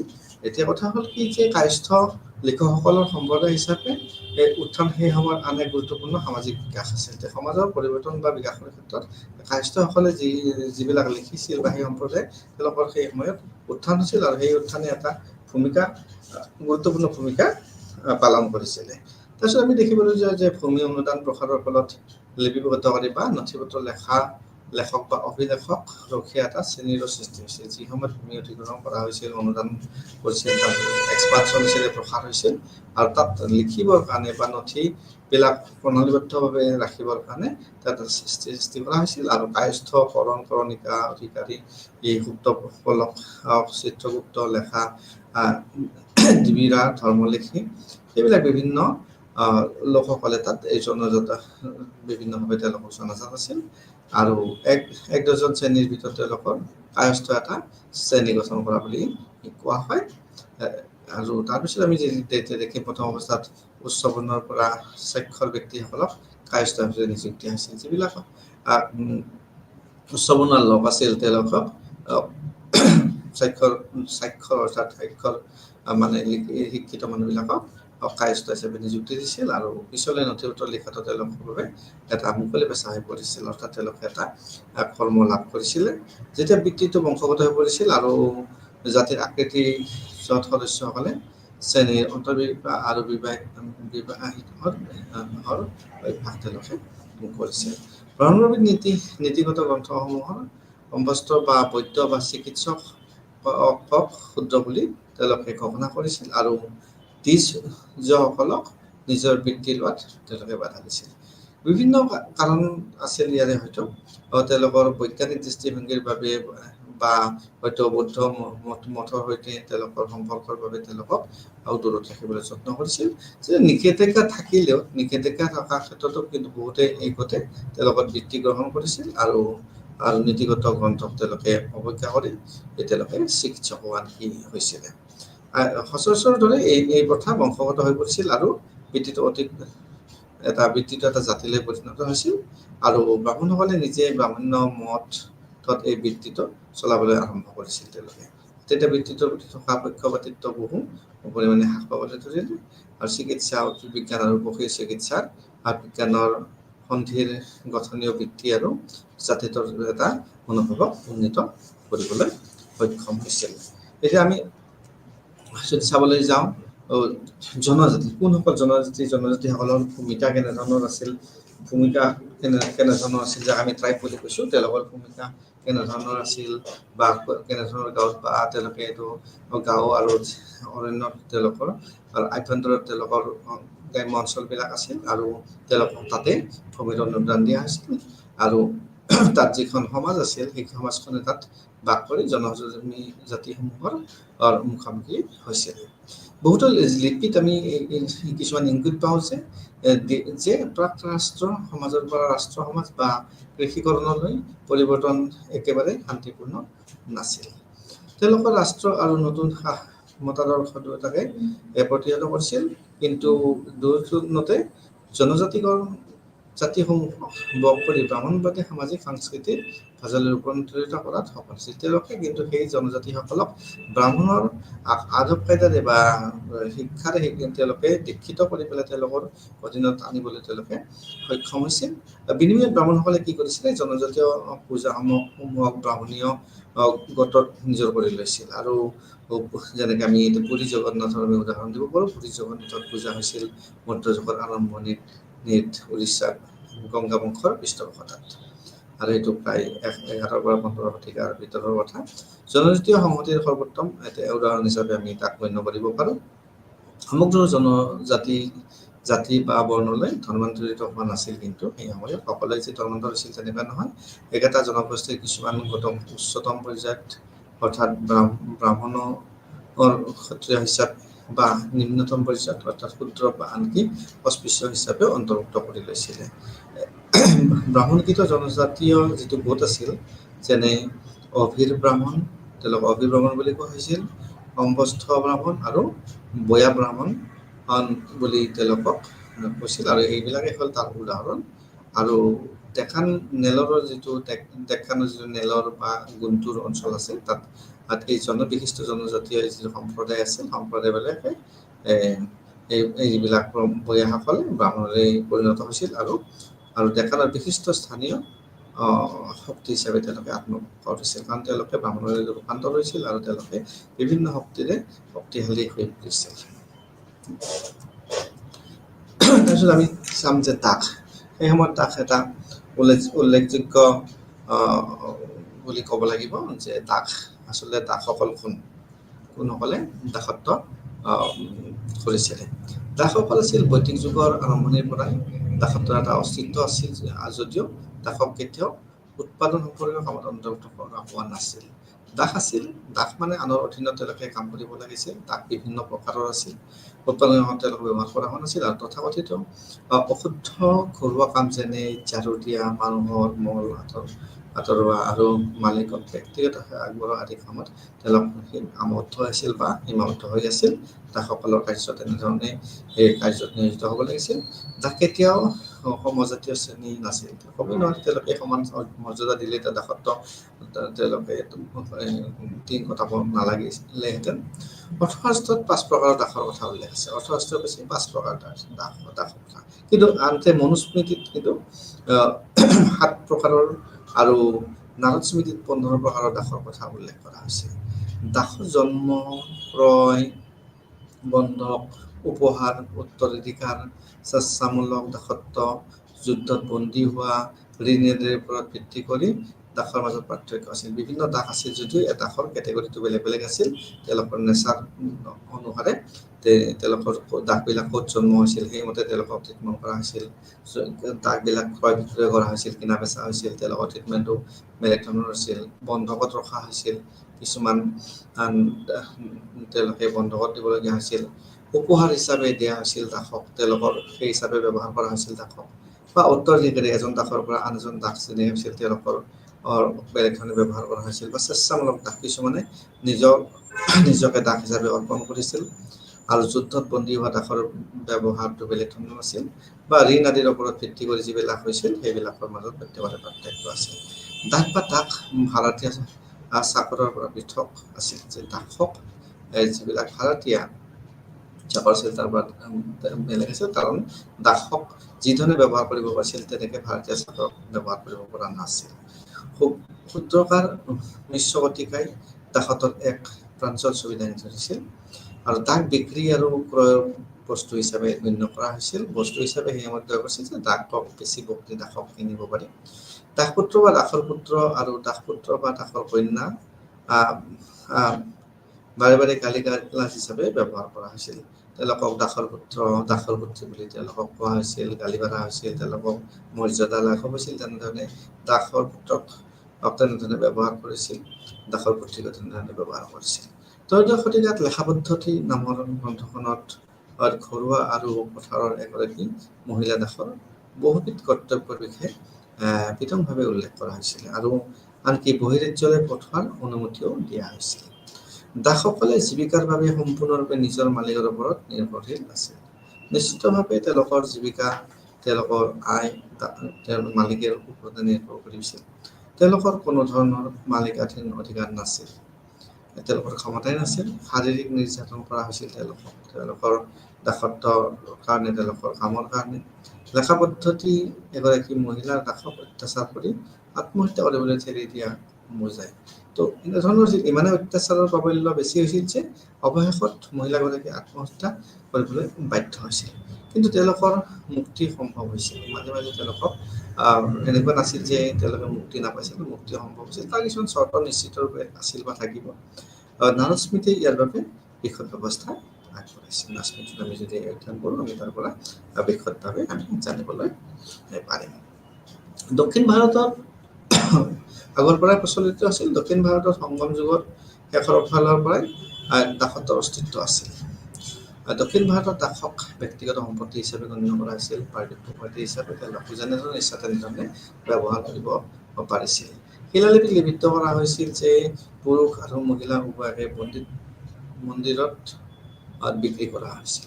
তো মন্দিৰত তেওঁলোকে বিক্ৰী কৰা হৈছিল মানে মন্দিৰত তেওঁলোকে বিভিন্ন কামত নিয়োজিত হ'ব লগা হৈছিল। য'ত মহিলাক মন্দিৰৰ মহিলা এটা নামকৰণ কৰা হৈছিল, মন্দিৰৰ মহিলা হিচাপে তেওঁলোকক নিয়োগ কৰা হৈছিল। আৰু বিবাহত যৌতুকৰ অংশ হিচাপেও দাসক হস্তান্তৰযোগ্য আছিল। যে বিবাহত যৌতুক হিচাপে ছোৱালীৰ লগত দাগ দিয়াটো এটা প্ৰথা আছিল, এটা ব্যৱস্থা আছিল। আৰু তেওঁলোকক সেই অংশ হিচাপে তেওঁলোকক হস্তান্তৰযোগ্য কৰিছিল। আৰু তেওঁলোকে সেই হিচাপে দাসৰ পৰা যেনেধৰণে বিচাৰে তেনেধৰণে কাম আদায় কৰিব পাৰিছিল। কিছুমান ক্ষেত্ৰত দাসত্বৰ স্বেচ্ছামূলক আছিল, য'ত হতাশাগ্ৰস্ত কৰিলে নিজকে মন্দিৰলৈ আগবঢ়াইছিল। এনেকুৱা আমি ইতিমধ্যে কৈ উঠিছোঁ যে কিছুমান দাস আছিল তেওঁলোক হতাশাগ্ৰস্ত আছিল, হৈ পেলাই তেওঁলোকে নিজেই নিজক অৰ্পণ কৰিছিল দাস হিচাপে, আৰু তেনেধৰণে তেওঁলোকে কামত নিয়োজিত হৈছিল। তাৰপিছত আমি এতিয়া মালদেশা এটা সংস্কৃত শব্দ, য'ত নেকি ইয়াত এটা চিভিয়াৰ কথা কোৱা হৈছে। এই ধাৰণা যিটো মালদেশা ধাৰণাটো নতুন নাছিল, ইয়াক মধ্যযুগীয় যুগৰ আৰম্ভণিৰ বহুত আগৰ পৰা প্ৰৱৰ্তন কৰা হৈছিল। সাধাৰণতে যিবিলাকে ব্ৰাহ্মণবাদী সমাজৰ মূল্যবোধ, ধাৰণা বা নীতি নিয়ম গ্ৰহণ কৰা নাছিল, তেওঁলোককে মালয়েছিয়া হিচাপে ব্যৱহাৰ কৰা হৈছিল।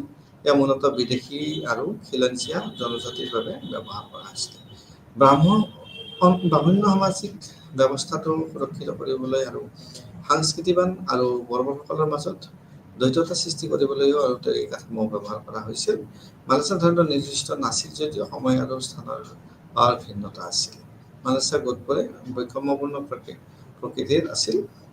আৰু আমি এনেকৈ ৰাষ্ট্ৰৰঞ্জনীয়ে কাশ্মীৰী সংস্কৃতৰ হেতাৰ পৰা এষ্টৰ স্কন্ধা আৰু গিলগিত অঞ্চলৰ কিছুমান মালয়েছিয়া মুখীয়া লোকক পিছপৰা আৰু বাহিৰৰ লোক হিচাপে প্ৰতিনিধিত্ব কৰাৰ কথাকে উল্লেখ কৰিছে।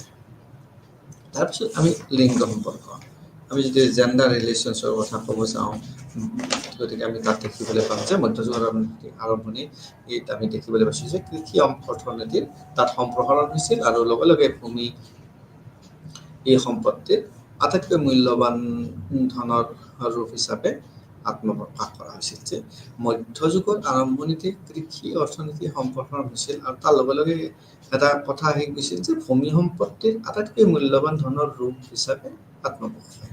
যিহেতু ভূমিত খেতি কৰিব লাগিব আৰু সেই ভূমি নহ'লে কৃষি কৰিব নোৱাৰে, গতিকে ভূমিত কৃষি কৰি অৰ্থনীতিৰ অৱস্থা টনকিয়াল কৰিবৰ কাৰণে ভূমি এটা সময়ত এটা মূল্যৱান ধনৰ ৰূপ হিচাপে আত্মপ্ৰকাশ কৰিছিলে। নতুন উদীয়মান ৰাষ্ট্ৰ বা আঞ্চলিক ৰাজনীতিৰ বহু ক্ষমতা ব্যৱহাৰ কৰিছিল আৰু প্ৰতিটো ধৰণৰ মাটিৰ ওপৰত উচ্চ ভূমি অধিকাৰ প্ৰয়োগ কৰিছিল। ভূমিৰ অধিকাৰ এটা তেওঁলোকে গ্ৰহণ কৰিছিল আৰু সেইমতে তেওঁলোকে মানুহক ভূমি অনুদান দিছিল বা ভূমি তেওঁলোকে গ্ৰাণ্ট দিছিল আৰু তাৰ পৰা তেওঁলোকে আয় ইনকাম কৰিছিল। আঞ্চলিক আৰু উপ আঞ্চলিক পৰ্যায়তো ব্যাপক ভূমি অনুদান দিয়া হৈছিল, যাৰ ফলত কেৱল ৰাজ্যিক সমাজৰ সম্বৰ্ধনে নহয়, তিলাসকলৰ পৰম্পৰাগত অধিকাৰো উচ্ছেদ কৰা হৈছিল। ব্ৰাহ্মণসকলে ভূমি অনুদানৰ জৰিয়তে নতুন অঞ্চলত প্ৰৱেশ কৰিছিল। তেওঁলোকে ভূমি অনুদান দি পেলাই এটা অঞ্চলৰ পৰা আন এটা অঞ্চললৈকে আগবাঢ়ি তেওঁলোকে গৈছিল আৰু অব্ৰাহ্মণৰ নিৰ্দেশত বিশাল ভূমিৰ অধিকাৰ জমা কৰিছিল। তো তেওঁলোক ভূমি অনুদান দি পেলাই তেওঁলোকৰ এটা শক্তিশালী স্থিতিত তেওঁলোক উপনীত হৈছিল। আৰু আমি ইতিমধ্যে উল্লেখ কৰিছোঁ যে আৰ্থ-সামাজিক, ৰাজনৈতিক আৰু সাংস্কৃতিক উন্নয়নে মধ্যযুগৰ আৰম্ভণিতে লিংগ সম্পৰ্ক অধিক জটিল কৰিছিল। যিহেতু অৰ্থনৈতিক সামাজিক উন্নতি হৈছিলে, ৰাজনৈতিক উন্নতি হৈছিল, সাংস্কৃতিক উন্নতি হৈছিল, আৰু তাৰ কাৰণে মধ্যযুগত লিংগ সম্পৰ্কত অধিক জটিল হৈ উঠিছিল, কাৰণ মানুহবিলাকে বহুত কথা এই সময়ত বুজি পাবলৈ সক্ষম হৈছিল। লিংগ সম্পৰ্কক সহজে বুজি পাবলৈ এই পিতৃত্বতান্ত্ৰিক সমাজত নাৰীৰ সম্পত্তিৰ অধিকাৰ, ধৰক বিবাহ, বিধৱা, সন্তুষ্টি ব্যৱস্থা, শিক্ষা আৰু ৰাজনীতি বা প্ৰশাসনত কিছুমান ব্যতিক্ৰমী ভূমিকা সম্পৰ্কে অধ্যয়ন কৰি পুৰুষৰ উত্তৰাধিকাৰীৰ অনুপস্থিত সম্পত্তি অধিকাৰী হিচাপে লোৱা। এনেধৰণে তেওঁলোকৰ কিছুমান ক্ষেত্ৰত লিংগ মতামাইকী বা মেল ফিমেল বা পুৰুষ মহিলা যে কিছু ক্ষেত্ৰত যে তেওঁলোকৰ অধিকাৰ আছে বা তেওঁলোকৰ সন্তুষ্টিৰ কথা আছে বা তেওঁলোকে কিছু ক্ষেত্ৰত যে প্ৰশাসনিক বা ৰাজনীতিত অংশগ্ৰহণ কৰিব পাৰে, সেই সম্বন্ধে অধ্যয়ন কৰা হৈছিল আৰু কিছু ক্ষেত্ৰত দেখিবলৈ পোৱা গৈছিলে। মহিলাৰ সম্পত্তিৰ অধিকাৰ, আমি যদি চাব যাওঁ মহিলাসকলৰ সেই সময়ত সম্পত্তিৰ অধিকাৰ আছিল নে নাছিল, আৰু সম্পত্তিৰ অধিকাৰ আছিল যদি কেনেধৰণৰ সম্পত্তি বা কেতিয়া কোনসকল সম্পত্তিত তেওঁ অধিকাৰ সাব্যস্ত কৰিব পাৰিব, পিতৃৰ পৰা সম্পত্তি পাব নে তেওঁ স্বামীৰ পৰা পাব নে স্বামীৰ মৃত্যু হ'লে তাৰে কিবা অধিকাৰ পাব, তেনেধৰণৰ বিষয় ইয়াতে কৰি উঠিছিল। আৰু মহিলাৰ সম্পত্তিৰ অধিকাৰ বুলি ক'বলৈ গ'লে আমি পৰিয়ালৰ সম্পত্তিৰ ওপৰত মহিলাৰ অধিকাৰে সম্পত্তিৰ ওপৰত দখলৰ ইংগিত দিয়ে আৰু ৰাষ্ট্ৰৰ দ্বাৰা ইয়াক জব্দ কৰাৰ সম্ভাৱনা হ্ৰাস কৰে। তো যিহেতু তেওঁলোকৰ অধিকাৰ পৰিয়ালৰ সম্পত্তিৰ ওপৰত যিহেতু মহিলাৰ অধিকাৰ বা সম্পত্তিৰ ওপৰত দখল ইংগিত দিয়ে, ৰাষ্ট্ৰই সেই অধিকাৰ এই যিখিনি সম্পত্তি তাক জব্দ কৰাৰ পৰা তেওঁলোকে বচাব পাৰে। জিমুত বাহনৰ দয়াভাগ আৰু বিজ্ঞানেশ্বৰৰ মেটেক্ষৰ বিধৱাৰ উত্তৰাধিকাৰীত্বৰ অধিকাৰ স্বীকৃতি দিয়া হৈছিল। কিন্তু সমগ্ৰ ভাৰতীয় উপমহাদেশত এই প্ৰথা প্ৰচলিত হোৱা নাছিল। আমি এনেকুৱা নহয় যে এইটো গোটেই ভাৰতবৰ্ষতে এনেধৰণৰ প্ৰথা ভূমিৰ অধিকাৰ পাইছিলে মহিলাসকলে, তেনেকুৱা নাছিল। গুজৰাটৰ ৰজা কুমাৰপালাৰ 1150 খ্ৰীষ্টাব্দত শিলালিপিত বিধৱাৰ স্বামীৰ মাটিৰ সম্পত্তি উত্তৰাধিকাৰী হিচাপে লাভ কৰাৰ অধিকাৰ নিৰ্ধাৰণ কৰা হৈছিল। স্বামীৰ মৃত্যু হোৱাৰ পিছত স্বামীৰ সম্পত্তি এই বিধৱা মহিলাগৰাকীয়ে পাব উত্তৰাধিকাৰী হিচাপে, গতিকে তাক নিৰ্ধাৰণ কৰা হৈছিল।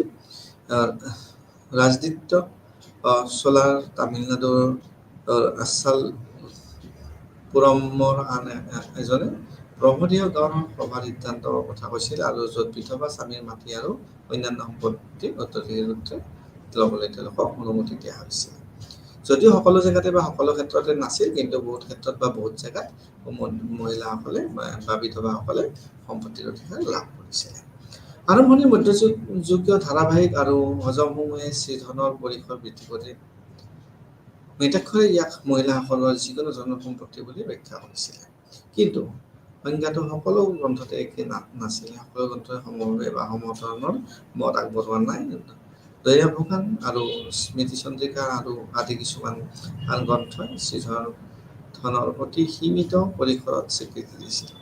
প্ৰথম অৱস্থাত শ্ৰীধন বহুলাংশে স্থাৱৰ সম্পদত সীমাবদ্ধ আছিল, কিন্তু মহিলাসকল বিক্ৰী বন্ধক বা উপহাৰৰ জৰিয়তে সম্পত্তি নিষ্পত্তি কৰাৰ নিৰপেক্ষ মালিকীস্বত্বৰ অধিকাৰ নাছিলে। মহিলাসকলক কেৱল মালিকীস্বত্বৰ অধিকাৰ দিয়া হৈছিল, তেওঁলোকক মালিকীস্বত্বৰ অধিকাৰ দিয়া হৈছিল। তেওঁলোকক বিক্ৰী বন্ধক বা অন্যান্য উপহাৰ এইবিলাক তেওঁলোকৰ কিছু ক্ষেত্ৰত বাধা আছিলে। অতি স্থবিৰ সম্পত্তিৰ পৰিয়ালৰ উচ্চ অধিকাৰ আছিল। তেওঁলোকৰ যিবিলাক বেছি স্থবিৰ মানে পাৰ্মানেণ্ট প্ৰপাৰ্টি আছিল, সেইবিলাকত কিন্তু পৰিয়ালে বেছিকৈ অধিকাৰ লাভ কৰিছিলে। এতিয়া আমি চাব যদি যাওঁ, প্ৰাথমিক মধ্যযুগৰ শিলালিপিসমূহে ইয়াক ইংগিত দিছিল যে আমি যদি চাব যাওঁ যে ৰাণী আৰু পত্নীৰ কেইজনমান অধিপতিয়ে নিজৰ সংগীৰ জীৱনকালত ফিফো হেদাৰ হৈ পৰিছিল। কিছুমান ধৰ্মৰ পুণ্য লাভৰ বাবে নিজৰ ফিফো মন্দিৰ আৰু ব্ৰাহ্মণৰ নিজৰ যিটো অংশ আছিল বা ফিউডেল যোগে তেওঁলোকে লাভ কৰিছিল, তেওঁলোকে দান কৰিছিল। কিছুমানে ধৰ্মীয় স্থাপত্য, মন্দিৰ আৰু টেংক মেৰামতি আৰু সুৰক্ষাৰ দিশত অৰিহণা তেওঁলোকে যোগাইছিল। ইয়াৰ পৰা দেখা যায় যে উচ্চ শ্ৰেণীৰ মহিলাসকলৰ হাতত যথেষ্ট অধিকাৰ আৰু সম্পদ আছিল। তেওঁলোকৰ হাতত সম্পদ আছিল আৰু অধিকাৰ আছিল কাৰণে তেওঁলোকে স্থাপত্য বা মন্দিৰ বা টেংক, যিটো টেংক বুলি কোৱা হ'লে পানীৰ ব্যৱস্থাৰ কাৰণে, তেওঁলোকে মেৰামতিৰ কাৰণে তেওঁলোকে কিছু অৰিহণা যোগাইছিল। গতিকে তেওঁলোকৰ অধিকাৰ বা আৰ্থিক অৱস্থাৰ কথা আমি জানিব পাৰোঁ। চোলা ৰাণী আৰু ৰাজকুমাৰীৰ মাজত এই প্ৰথা অতি সাধাৰণ আছিল। চোলা ৰাণী বা তেওঁলোকৰ ৰাজকুমাৰী এইবিলাক ক্ষেত্ৰত আগভাগ লৈছিল। ইয়াৰ পৰা বুজা যায় যে তেওঁলোকৰ হয়তো ব্যক্তিগত সত্তা বা ব্যক্তিগত সম্পত্তি উপভোগ কৰিছিল। তেওঁলোকৰ নিজৰ আয় ইনকাম আছিল আৰু তেওঁলোকে সেইবিলাক উপভোগ কৰিবলৈ সক্ষম হৈছিল। মন্দিৰৰ নৃত্য কৰা যিবিলাক ছোৱালী আছিল, মন্দিৰৰ মাটি, ৰাজহ আৰু ওপৰত নিযুক্তি দিয়া হৈছিল। মন্দিৰৰ মাটিত তেওঁলোকৰ মাটিৰ অধিকাৰ আছিল। তেওঁলোকে মন্দিৰৰ মাটিত তেওঁলোকে অধিকাৰ লাভ কৰিবলৈ সক্ষম হৈছিলে। এই সামাজিক মৰ্যাদা অনুসৰি মহিলাৰ মাটিৰ অধিকাৰ ভিন্ন আছিল। তেওঁলোকৰ ছ'চিয়েল ষ্টেটাছ লৈ বেলেগ বেলেগ আছিল, বেলেগ বেলেগ অধিকাৰ তেওঁলোকে লাভ কৰিছিলে।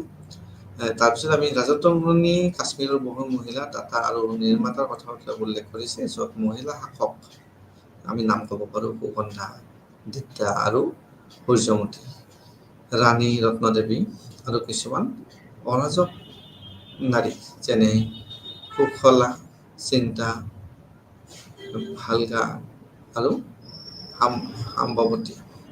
তো সম্পদৰ ওপৰত মহিলাৰ নিয়ন্ত্ৰণ সীমিত আছিল যদিও পুৰুষৰ মাটি আৰু অন্যান্য সম্পদৰ ওপৰত নিৰ্বিবাদ অধিকাৰ আছিল আৰু পৰিয়াল, ফিফা আৰু ৰাষ্ট্ৰ ব্যৱস্থাৰ জৰিয়তে নিয়ন্ত্ৰণ কৰিছিল।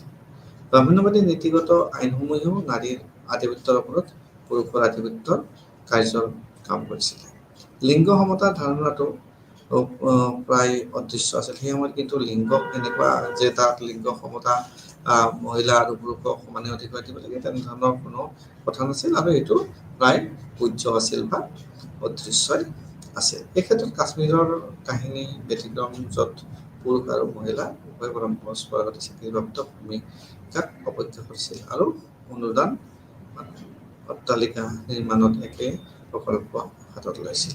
চ' আমি দেখিবলৈ পাইছোঁ যে কাশ্মীৰৰ কাহিনী কিছু পৰিমাণে ব্যতিক্ৰম আছিল, য'ত পুৰুষ আৰু মহিলা উভয়ে পৰম্পৰাগতভাৱে স্বীকৃতিপ্ৰাপ্ত ভূমিকাক অৱজ্ঞা কৰিছিল তেওঁলোকে আৰু তেওঁলোকে কিছুমান নিৰ্মাণ ক্ষেত্ৰত তেওঁলোকে একে কাম হাতত লৈছিলে। তাৰপিছত আমি যদি চাবলৈ যাওঁ বিধৱা আৰু বিধৱাৰ বিচ্ছেদ, তো যিবিলাক মহিলাৰ স্বামীৰ মৃত্যু হৈছিল তেওঁলোকৰ ছোৱালীসকলৰ কেনেধৰণে বিবাহ হ'ব আৰু তেওঁলোকৰ বিবাহ বিচ্ছেদ কেনেধৰণে হ'ব বা কেনেধৰণে তেওঁলোকে বিবাহ বিচ্ছেদৰ পিছত বা কেনেধৰণে তেওঁলোকে বা বিবাহৰ ক্ষেত্ৰত কেনেধৰণৰ ব্যৱস্থা থাকিব সমাজত, সেই বিষয়ে আমি এইখিনিতে জানিব পাৰিম।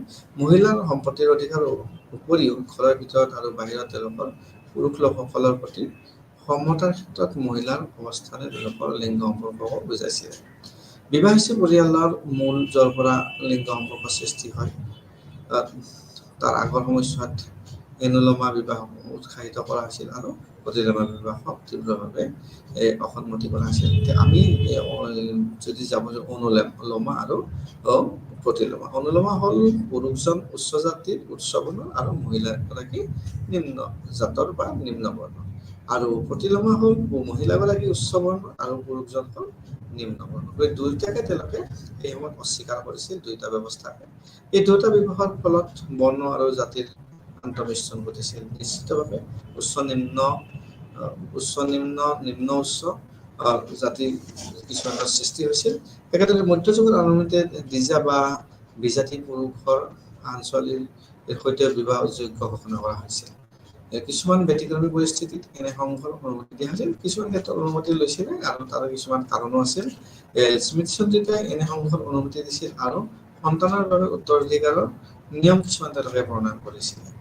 এনে ক্ষেত্ৰত সন্তানক পিতৃ মাতৃৰ দৰে সামাজিক মৰ্যাদা প্ৰদান কৰা হোৱা নাছিল যদিও তেওঁলোকতকৈ কম এনুলমা বিবাহ প্ৰতিলোম বিবাহৰ ক্ষেত্ৰতো বৰ্ণজাতিৰ ব্যৱস্থা যি নহওক কিয় সন্তানক সূত্ৰ অৱস্থা বা জাততকৈ কম দিয়া হৈছিল। কিন্তু বিবাহৰ নিয়ম স্থিৰ হোৱা নাছিল, সেই বিবাহৰ নিয়ম কোনো ধৰণৰ অস্থিৰ হোৱা নাছিল। মধ্যযুগৰ আৰম্ভণিৰ গ্ৰন্থসমূহেও ছোৱালীৰ বিবাহযোগ্য বয়সৰ ক্ৰমান্বয়ে হ্ৰাস কৰাৰ বিপৰীতে পুৰুষৰ বাবে কোনো নিয়ম নিৰ্ধাৰণ কৰা নাছিল। মধ্যযুগৰ আৰম্ভণিত যে আমি চাব লৈছোঁ ছোৱালীৰ বয়সৰ যিটো বিবাহ, সেইটো কিন্তু বয়সটো তেওঁলোকে হ্ৰাস কৰিছিল, কিন্তু পুৰুষৰ ক্ষেত্ৰত তেনেধৰণৰ কোনো নিয়মৰ কথা উল্লেখ হোৱা নাই। যৌৱনকালৰ পূৰ্বৰ বিবাহক যিটো সাধাৰণ কৰি তোলা হৈছিল আৰু আলবেনিয়ানী হিন্দুসকলৰ মাজত একেই কথা পৰ্যবেক্ষণ কৰিছিল আৰু এগৰাকী ব্ৰাহ্মণ ব্ৰাইডৰ স্বাভাৱিক বয়স তেওঁলোকে কৈছিলে যে আছিল 12 বছৰ হ'ব এজনী কন্যাৰ বয়স ব্ৰাহ্মণৰ ক্ষেত্ৰত। আগতে বিবাহৰ ফলত ছোৱালীবোৰ পিতৃতান্ত্ৰিক আধিপত্যৰ সন্মুখীন হ'বলগীয়া হৈছিল, কাৰণ আগতে বিবাহৰ পিতৃৰ ঘৰতে থাকিছিল আৰু সেইখিনিত পিতৃৰ তান্ত্ৰিকৰে সন্মুখীন হৈছিল। কিন্তু যৌৱনকালৰ পূৰ্বৰ বিবাহৰ কথা জনসংখ্যাৰ সকলো শ্ৰেণী আৰু স্তৰতে সাৰ্বজনীনভাৱে অনুসৰণ কৰা হোৱা নাছিল। দক্ষিণ ভাৰততো প্ৰাক যৌৱনকালৰ বিবাহ আৰু কন্যাৰ মূল্য যিটো যৌতুক সমাজত নিয়ম হৈ পৰিছিল। তো বিয়া তেওঁলোকৰ প্ৰাক যৌৱনকালৰ বিয়া আৰু বিবাহত তেওঁলোকে ছোৱালীৰ লগত যৌতুক দিয়াটো এটা নিয়মত পৰিণত হৈছিল। পৰিয়ালৰ এজনী ছোৱালীৰ জন্মাক আধুনিক জন্ম হোৱা নাছিল, তেওঁলোকে যিহেতু তাত বজা হিচাপে গণ্য কৰিছিল ছোৱালী এজনীক, গতিকে তেওঁলোকে ওৱেলকাম জনোৱা নাছিল বা আদৰণি জনোৱা নাছিল। ছোৱালীৰ ক্ষেত্ৰত এটা পৰিয়ালৰ সাংঘাতিক বজা আছিল যে প্ৰথম কথা হ'ল ছোৱালী তেওঁৰ বিবাহৰ ক্ষেত্ৰত বিভিন্ন কথা আছে, আৰু লগতে যিটো যৌতুকৰ কথা সেইটোক লৈ পেলাই তেওঁলোকে আদৰণি জনোৱা নাছিল পৰিয়ালে। ছোৱালী শিশুটিৰ বিৰুদ্ধে বৈষম্য নিম্ন শ্ৰেণীতকৈ উচ্চ শ্ৰেণীৰ বেছি আছিল বুলি কোৱা হৈছে, যে নিম্ন শ্ৰেণী যেনেধৰণে ছোৱালীজনী জন্মৰ পিছত ট্ৰিটমেণ্ট কৰিছিলে, উচ্চ শ্ৰেণী তাতকৈ বেছি বেয়া ট্ৰিটমেণ্ট কৰিছিল, কাৰণ তেওঁলোকৰ সমাজ ব্যৱস্থা, সমাজত স্থান আৰু যৌতুকৰ পৰিমাণৰ সেই হিচাপে বেছি হ'ব, গতিকে তেওঁলোকে এটা ওৱেলকাম জনোৱা নাছিল। সৰবিবাহৰ ফলস্বৰূপে পুনৰ বিবাহ কৰাটো অসম্ভৱ, কেৱল ব্যতিক্ৰমী পৰিস্থিতিতে কৰা হৈছিলে তেনেধৰণৰ বিবাহ। বিধৱা আৰু নিয়োগ। তো বিধৱা আৰু নিয়োগ, তো বিধৱাসকলে কেনেধৰণে জীৱন নিৰ্বাহ কৰিছিল বা তেওঁলোকৰ বিধৱা হোৱাৰ ক্ষেত্ৰত তেওঁলোকৰ স্বামীৰ মৃত্যুৰ পিছত তেওঁলোকে কেনেকৈ সমাজত জীৱন নিৰ্বাহ কৰিছিল, তেনেধৰণৰ কথা আমি এইখিনিত জানিব পাৰিম।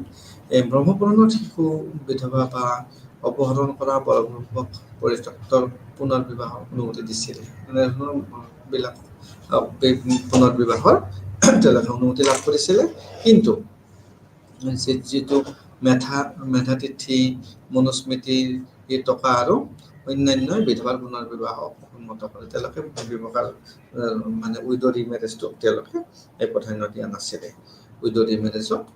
কিন্তু নিম্ন জাতিৰ মাজতো একে কথা দেখা নগ'ল। নিম্ন জাতিৰ মাজত অলপ বেলেগ বেলেগ ধৰণৰ নিয়ম কানুন তাত অব্যাহত ৰাখিছিলে। লেখা পদ্ধতিয়ে প্ৰকাশ কৰিছে যে সমাজৰ নিম্ন শ্ৰেণীৰ মাজত বিবাহৰ বিচ্ছেদ অতি সাধাৰণ আছিল আৰু আনহাতে বিবাহক বিচ্ছেদৰ নিয়ম ব্ৰাহ্মণ্যবাদী গ্ৰন্থত সন্নিৱিষ্ট কৰা হোৱা নাছিল। এইদৰে উচ্চবৰ্ণৰ পুৰুষসকলে বিবাহ আৰু বিবাহ বিচ্ছেদ নিষেধাজ্ঞাৰ জৰিয়তে নিজৰ মহিলাসকলৰ ওপৰত শক্তিশালী নিয়ন্ত্ৰণ প্ৰয়োগ কৰিছিল। তেওঁলোকে এটা ষ্ট্ৰং কণ্ট্ৰল তেওঁলোকে মহিলাসকলৰ ওপৰত ৰাখিছিল। ব্ৰাহ্মণবাদী সাহিত্য পূৰ্বৰ নিয়োগৰ প্ৰথাক অসন্মান কৰিছিল আৰু অভিযোগৰ পৰা জন্ম হোৱা শিশুৰ পিতৃত্বৰ বিষয়টোৰ ওপৰতো তেওঁলোকে মতামত বিভিন্ন বিভক্ত হৈ থাকিলে। কোনোবাই জৈৱিক পিতৃ আৰু কোনোবা স্বামী বা দুয়োৰে পিতৃত্ব বুলি কয়। কেতিয়াবা নিজৰ পিতৃ, কেতিয়াবা আৰু বেলেগেও পিতৃত্ব দাবী কৰে। মধ্যযুগৰ আৰম্ভণিত এই কথা গভীৰভাৱে সমস্যাজনক হৈ পৰিছিল আৰু এনে লাগে যে মহিলাসকলে নিজৰ প্ৰজনন ক্ষমতাৰ ওপৰত নিজৰ নিয়ন্ত্ৰণ ক্ৰমান্বয়ে হেৰাই গৈছিল। কাৰণ তেওঁলোকৰ কোনো অধিকাৰ নাছিল, তেওঁলোকে এটা মেচিন হিচাপে বিবেচনা কৰা হৈছিল। তেওঁ স্বামী হওক বা পৰিয়ালৰ অন্য সদস্যৰ লগতে তেওঁলোকৰ সম্পৰ্ক ৰাখিবলগীয়া হৈছিল। গতিকে তেওঁলোকৰ কোনো ধৰণৰ নিজৰ ক্ষমতা নাছিল, নিয়ন্ত্ৰণ ৰাখিব নোৱাৰিছিলে। তদুপৰি নিয়োগ, বিশেষকৈ এই সৰুৰ সৈতে এগৰাকী মহিলাৰ ভায়েক এফালে লিংগ স্তৰক আনফালে আত্মীয় স্তৰক প্ৰত্যাহ্বান আছিল। কিছুমান ক্ষেত্ৰত এনেকুৱা আছিল যে স্বামীৰ মৃত্যুৰ পিছত স্বামীৰ ভাতৃৰ লগত বিবাহ হোৱাৰ কিছুমান নিয়ম তাত প্ৰৱৰ্তন কৰা হৈছিল। এনে পৰিস্থিতি জটিল উত্তৰাধিকাৰৰ আইনসমূহৰ লগতে মধ্যযুগৰ আৰম্ভণিতে নিয়োগ চৰ্চা ক্ৰমান্বয়ে বাতিল কৰা হৈছিল আৰু লাহে লাহে এই অসুবিধাবিলাকৰ কাৰণে সেইবিলাক বাতিল কৰা হৈছিল। মধ্যযুগৰ আৰম্ভণিতে নাৰীৰ দুৰ্দশা আৰু বেয়া হৈ পৰিছিল। যে মধ্যযুগৰ আৰম্ভণিতে নাৰীক ইয়াৰ আগতে সমান্তৰালভাৱে ভাল স্থান এটা পাইছিলে, কিন্তু আৰম্ভণিতে তেওঁলোকৰ স্থান আৰু কিছু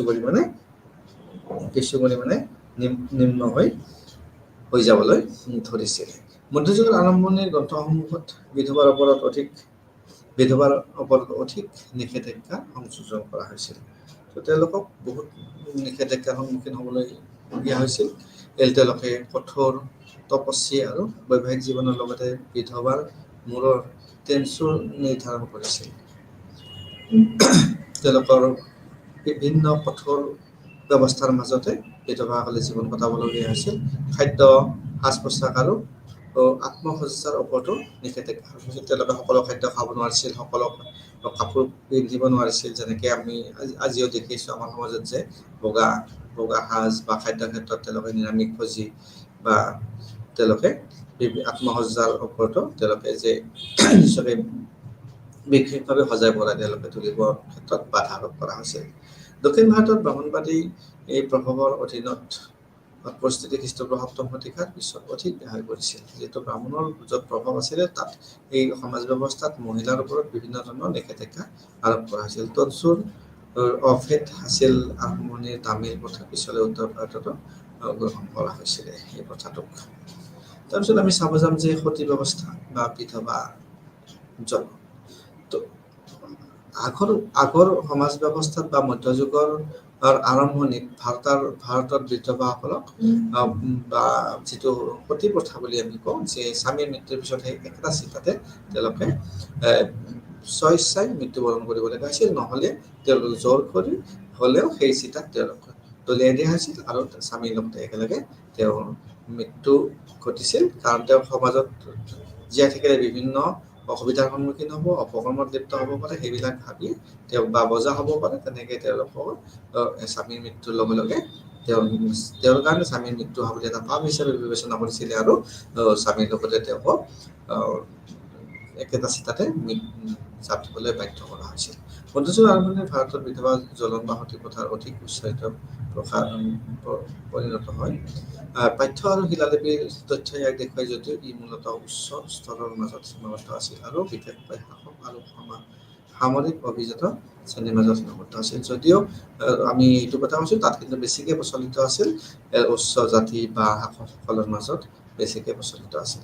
দেহ আৰু আত্মা দুয়োটাৰে অত্যাচাৰৰ সন্মুখীন হোৱা দীৰ্ঘদিনীয়া বা স্থায়ী বিধৱাতকৈ দহনৰ জৰিয়তে শাৰীৰিক মৃত্যু সহজ বুলি গণ্য কৰা হৈছিল। যে তেওঁলোকক থাকি তিলকৈ মৰতকৈ একেলগে মৃত্যু পায় তেওঁলোকৰ শ্ৰেয় বুলি গণ্য কৰা হৈছিল। এই প্ৰথা সাহস আৰু নিষ্ঠা প্ৰকাশৰ কাৰ্য হিচাপেও মূল্যৱান কৰি তোলা হৈছিল। কাৰণ এটা সাহস লাগিব আৰু তেওঁলোকৰ নিষ্ঠা, স্বামীৰ প্ৰতি তেওঁৰ ভক্তি, সমাজৰ প্ৰতি তেওঁলোকৰ আস্থা। কাৰণ সেই জুইত জাপ দি পেলাই মৃত্যুবৰণ কৰাটো ইমান সহজ কথা নহয়। কিন্তু অভ্যাস পালে সতীসকলে কিন্তু তাকেই কৰিছিল। সেই সময়ত অৰ্গেনিক গ্ৰন্থ আৰু এণ্ডেপিগ্ৰাফিক তথ্য ইয়াৰ প্ৰমাণ দিছিলে। ৰাজতৰংগনী কাশ্মীৰৰ ৰাজপৰিয়ালৰ সতী প্ৰথাৰ কেইবাটাও দৃষ্টান্ত লিপিবদ্ধ কৰিছে। ইয়াত কেৱল ৰাজকীয় মহিলাই নহয়, আত্মীয়ৰ ওচৰত উপপত্নী, মন্ত্ৰী, চাকৰ আৰু নাৰ্ছেও মালিকৰ অন্ত্যেষ্টিক্ৰিয়াত যোগ্যতাত নিজকে জ্বলাইছিল। তো এইটো এটা বিশেষ কথা আমি জানিবলৈ পাৰিলো যে ইয়াত অকল তেওঁৰ স্ত্ৰীয়ে নহয়, আনকি ৰাজকীয় মহিলা বা আত্মীয় ওচৰত যিটো উপপত্নী থাকে বা মন্ত্ৰী, চাকৰ আৰু নাৰ্ছেও আনকি এই মালিকৰ অন্ত্যেষ্টিক্ৰিয়া যোগ্যতাত নিজকে জ্বলাইছে। বানাৰ হৰ্ষচৰিতত এই প্ৰথাৰ কথাও উল্লেখ আছে বা কয় তাত। পশ্চিম মধ্যপ্ৰদেশ আৰু ৰাজস্থানৰ প্ৰতি শক্তিশালী আৰু আহিচৰিতৰ পৰা প্ৰতিহত্যাৰ ফলকৈ এই প্ৰথাৰ প্ৰমাণ দিয়ে। তো আমি দেখিবলৈ পাওঁ মধ্যপ্ৰদেশ বা ৰাজস্থানত ইয়াৰ প্ৰভাৱ বেছি আছিল। ভাৰতৰ সকলো ঠাইতে এই প্ৰথাৰ মহিমান্বিত হৈছিল যদিও ই সকলো সম্প্ৰদায়ৰ সাধাৰণ প্ৰথালৈ মৰ্যাদাৰ প্ৰতীক হৈয়ে থাকিল।